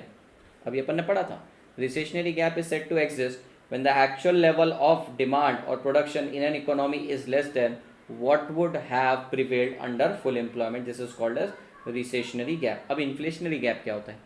inflationary gap का मतलब क्या होता है कि जितना आपका मैक्सिमम प्रोडक्शन हो सकता था, अगर डिमांड उससे भी ज़्यादा है, यानी डिमांड है 11,000, this is called as inflationary gap या फिर एक्सपांशनरी गैप। सर ये अजीब चीज़ है, 9,000 प्रोड्यूस हो रहा है, 10,000 प्रोड्यूस हो सकता था, रिसेशनरी गैप, इतना आउटपुट हमने लूज कर दिया। पर डिमांड अगर 11,000 की है और हमारा मैक्सिमम प्रोडक्शन ही 10,000 तक हो सकता था, तो ये वाली गैप है inflationary gap. A recessionary gap, also known as contractionary gap, is said to exist when existing level of production is less than what would be produced under full employment of resources. Recessionary gap measures through expansionary fiscal policy to address the gap. It is the measure of output that is lost. मैंने आपको वही बोला, 1000 unit जो loose किए अपनी economy ने। The aggregate demand is not sufficient to create condition of full employment. ठीक है, ये एक नया पॉइंट है। ये बोल रहे हैं कि मार्केट में इतनी डिमांड ही नहीं है कि वो जो 10 लोग अनएम्प्लॉयड है ना, उनको भी काम पे लगाया जाए। तो ये 10 लोग जो अब आपको दिख रहे थे कि जिनके पास काम नहीं है, तो इन्होंने रीज़न बताया कि मार्केट में शायद इतनी डिमांड ही नहीं है कि इन लोगों को जॉब मिले। अगर डिमांड होती तो इनको बुला लिया होता ना काम पे, इनको काम पे नहीं बुलाया। इनको बुलाते तो 10,000 यूनिट प्रोड्यूस होता, बट द प्रॉब्लम इज 10,000 की डिमांड ही नहीं है। डिमांड होती तो इनको बुलाता था मैं। It arises if the existing level of aggregate production in less than what would be produced under full employment. Point repeat हुआ है। तो एक तो आपको डेफिनेशन लिखनी है रिसेशनरी गैप की, कि जितना आउटपुट प्रोड्यूस हो रहा है वर्सेस जितना प्रोड्यूस हो सकता था full employment, this is recessionary gap. और ये क्या रिप्रेजेंट करता है? ये रिप्रेजेंट करता है आउटपुट लॉस। और ये क्यों अराइज होता है? Aggregate demand is not sufficient, जो अभी की डिमांड है ना मार्केट की, it is not sufficient to create employment for those remaining 10 peoples. ये बात समझ में आई क्या? ये पॉइंट मैंने आपको नहीं बताया था, ये पॉइंट समझ में आया क्या? सर वो 10 लोगों को साइड में क्यों रखा? ये सवाल नहीं आया था आपके मन में? सवाल ये था कि सर वो 10 लोग काम क्यों नहीं कर रहे, और हम ऐसा क्यों बोल रहे कि वो काम कर सकते थे, और काम कर सकते थे तो काम क्यों नहीं कर रहे? अरे सर मार्केट में इतनी डिमांड ही नहीं है, डिमांड होती तो इनसे मैं काम करवाता, इनसे प्रोडक्शन करवाता। नाउ इसका उल्टा है contractionary gap. A contractionary fiscal refers to contractionary, अच्छा कॉन्ट्रैक्शनरी फिस्कल पूछा बेटा, कॉन्ट्रैक्शनरी गैप के बारे में नहीं पूछा है। कॉन्ट्रैक्शनरी गैप तो ऊपर ही हो गया। तो एक और होता है एक्सपांशनरी गैप भी होता है, इन्फ्लेशनरी गैप भी बोलते हैं, जो मैंने आपको ये समझाया। ये वाला पार्ट इन्होंने पूछा ही नहीं, कोई भी क्वेश्चन में चार्ट में से कर लेना आप। इन्होंने ये वाला पार्ट पूछा अपने से, कॉन्ट्रैक्शनरी गैप, रिसेशनरी गैप के बारे में। इन्फ्लेशनरी गैप के बारे में पूछा ही नहीं। फिर सर ये इन्फ्लेशन क्या है? इन्फ्लेशनरी गैप का पूछा ही नहीं इन्होंने। बेटा समझ में आ रहा है मैं क्या बोल रहा हूँ या नहीं समझ में आ रहा? सब टर्म्स बाउंसर जा रहे हैं। मैराथन देखा होगा तो सब समझ में आया। एक्सपांशनरी गैप और एक्सपांशनरी फिस्कल अलग है, मैं आपको पहले ही बोल दूँ। एक गैप सिर्फ दो ही कॉन्सेप्ट है, contractionary gap and expansionary gap, ये साइड में रखो। इसके अलावा मैंने अभी आपको कॉन्ट्रैक्शनरी गैप यानी रिसेशनरी गैप के बारे में बता दिया कि भैया मार्केट में जितना करंट प्रोडक्शन हो रहा है वर्सेस जितना हो सकता था फुल एम्प्लॉयमेंट में, ये है recessionary gap, this represent the output loss. क्यों हो रहा है सर ऐसा? क्योंकि इतनी डिमांड ही नहीं है कि प्रोडक्शन करें, उन 10 लोगों को भी एम्प्लॉयमेंट क्रिएट करें। अब इन्होंने एक और क्वेश्चन पूछना चाहिए था इन्फ्लेशनरी गैप के बारे में। इन्फ्लेशनरी गैप मैंने आपको समझा दिया, क्वेश्चन नहीं पूछा है तो आप उसको चार्ट में से पढ़ लीजिएगा। Explain the term contractionary fiscal. बेटा कॉन्ट्रैक्शनरी फिस्कल क्या होता है? अभी पढ़ा अपन ने, यहां पे पढ़ा नहीं, अभी एक्सपांशनरी फिस्कल पढ़ा। ठीक है, कॉन्ट्रैक्शनरी फिस्कल क्या होगा सर? जब इकोनॉमी बहुत उछल रही होगी हवा में तो उसको रोकने पड़ेगा। तो ये जो रोकने का काम होता है ये हम करते हैं कॉन्ट्रैक्शनरी फिस्कल से। तो कॉन्ट्रैक्शनरी फिस्कल कब यूज करते हैं? जब इकोनॉमी एक्सपांशन में रहती है। Contractionary fiscal is use to control the expansionary position of an economy. नहीं तो सर जरूरत से ज्यादा एक्सपांशन हो गया ना, अनकंट्रोलेबल हो गया, तो फॉल भी उतना ही बड़ा होगा, जितना ऊपर जाएगा उतना नीचे भी गिरेगा, इसलिए इसको कंट्रोल करना जरूरी है। तो एक्सपांशनरी फेज को कंट्रोल करने के लिए हम कॉन्ट्रैक्शनरी फिस्कल यूज करते हैं। सर बढ़ना है, इकोनॉमी बढ़ रही है, बढ़ना है इसमें, इसको कट करने के लिए हम क्या यूज करेंगे? हम यूज करेंगे contractionary fiscal.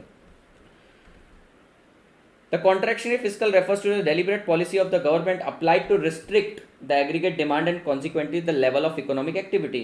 In another word, it is the fiscal policy aimed at eliminating inflationary gap. This is achieved by adopting the policy measure that would result in aggregate demand curve to shift to the left so that equilibrium may be established at the full employment level of GDP. Sir क्या बोल रहे हैं? ये एक ऐसी policy है जिसके through तुम्हारी गवर्नमेंट ना डिमांड को कम करने की कोशिश करेगी। मेरी बात सुनना अभी थोड़ा क्रिटिकल तरीके से समझाता हूँ। Sir this is your aggregate demand and this is your aggregate supply. We are not talking about supply right now. होता क्या है, इकोनॉमी एक्सपांड कर रही है बेटा, लीप्स एंड बाउंड्स, खतरनाक एक्सपांड कर रही है। एक्सपांड करने के कारण क्या हो जाएगा सर? एक्सपांड करने के कारण आपका डिमांड कर्व शिफ्ट होगा, आपका डिमांड कर्व शिफ्ट होगा, ज़्यादा क्वांटिटी मांग रहा है। सर इकोनॉमी कितना, देखो मैं आपको बहुत टेक्निकल टर्म में समझाने वाला हूँ। सर आइडल इक्विलिब्रियम कहाँ पे होना चाहिए था? डिमांड सप्लाई का इक्विलिब्रियम यहाँ पे होना चाहिए था।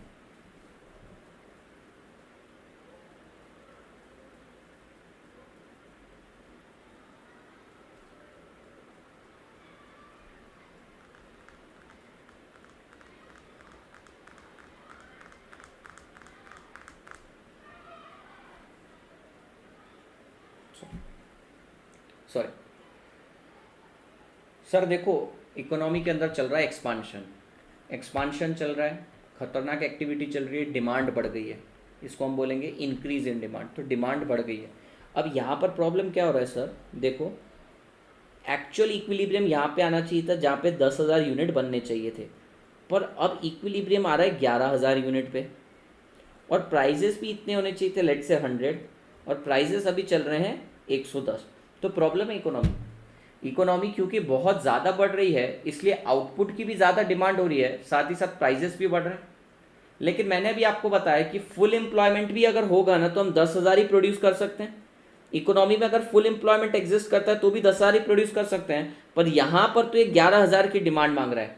क्या मैंने आपको सेम एग्जाम्पल दिया था यहाँ पे कि सर फुल एम्प्लॉयमेंट में तो 10,000 प्रोड्यूस कर सकते हैं और ये मांग रहा है 11,000। तो ये जो गैप है ना, ये गैप को बोला जाएगा inflationary gap. Sir inflationary gap का नेगेटिव इंपैक्ट देख रहे हो, इतना आउटपुट में बना ही नहीं सकता, और ये रीजन के कारण डिमांड ज्यादा है तो प्राइस भी बढ़ गए। तो गवर्नमेंट क्या करेगी? अपने कुछ टूल्स यूज करेगी, ये जो डिमांड कर रहे हैं ना इसको उठा के ले आएगी back to the original place. जैसे ये back to the original place पे ले आएगी, क्या हो जाएगा? आपकी डिमांड उतनी ही रहेगी जितना आप मैक्सिमम प्रोड्यूस कर सकते हो, और प्राइस भी कंट्रोल में आ जाएगा। तो अब ये डिमांड कर्व को शिफ्ट कैसे करना है back to its original place?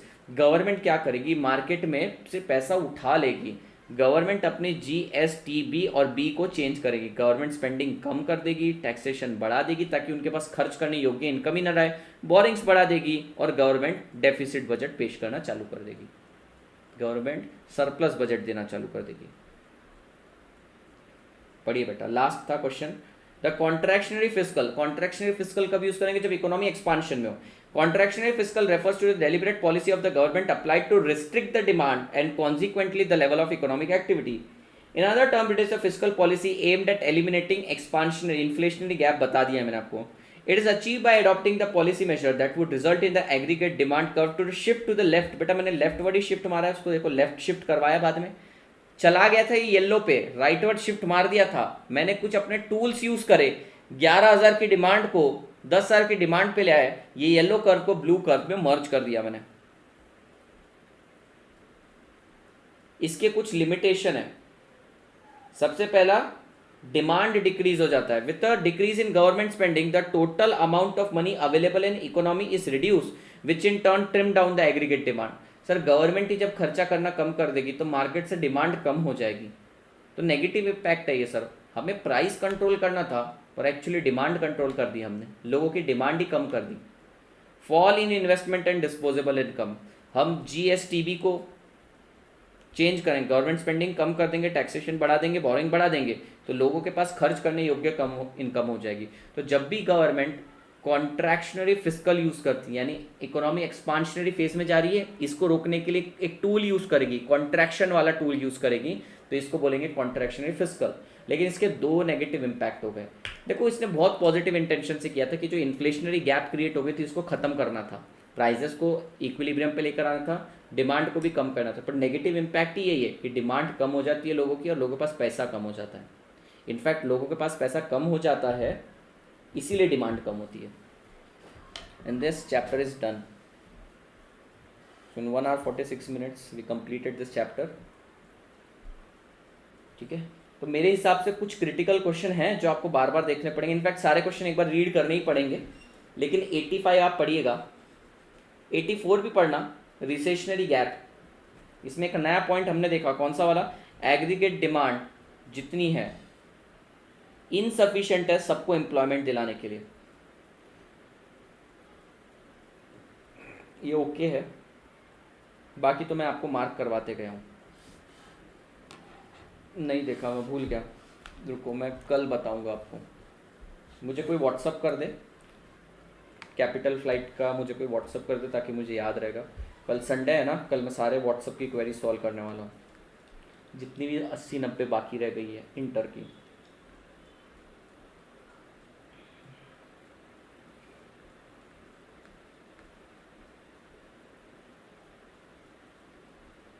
ये कुछ 7-8 क्वेश्चन एक बार रीड कर लेना, केस बेस्ड क्वेश्चंस हैं, पढ़ लेना एक बार।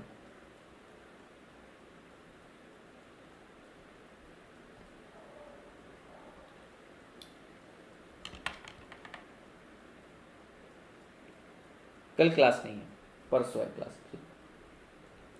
और परसों भी मोस्टली चांस ऐसा है कि थोड़ा ज़्यादा लूँगा, 3 लेक्चर में ही कंप्लीट करवाने की सोच रहा हूँ। 2-2 घंटे शार्प, 2 घंटे तो एटलीस्ट यूटिलाइज करो। तो ये चैप्टर तो हुआ। नेक्स्ट चैप्टर रहेगा, उसके अंदर मैं पहले 3 यूनिट कौन से करवाने वाला, पहला unit number 1, unit number 4, unit number 5 करवाऊँगा। 2 और 3 आपके ऊपर छोड़ दूँगा, या मैं ही करवा दूँगा, लेकिन एंड में एकदम, वो टोटली ऑप्शनल है आपके लिए। वो खाएगा 1 या 2 दिन या 1.5 दिन खा सकता है, पता नहीं कितना टाइम खाएगा, लेकिन इतना रेलेवेंट नहीं है, वो याद नहीं रहेगा आपको।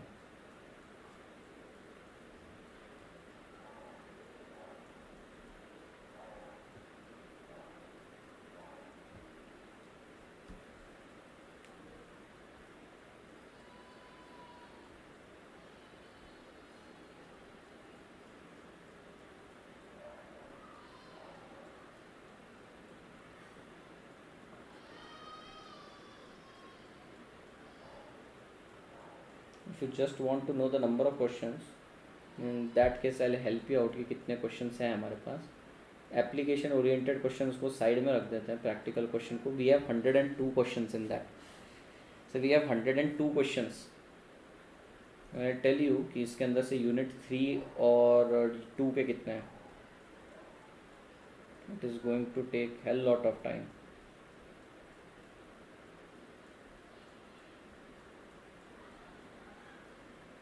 $68 to $102, 35।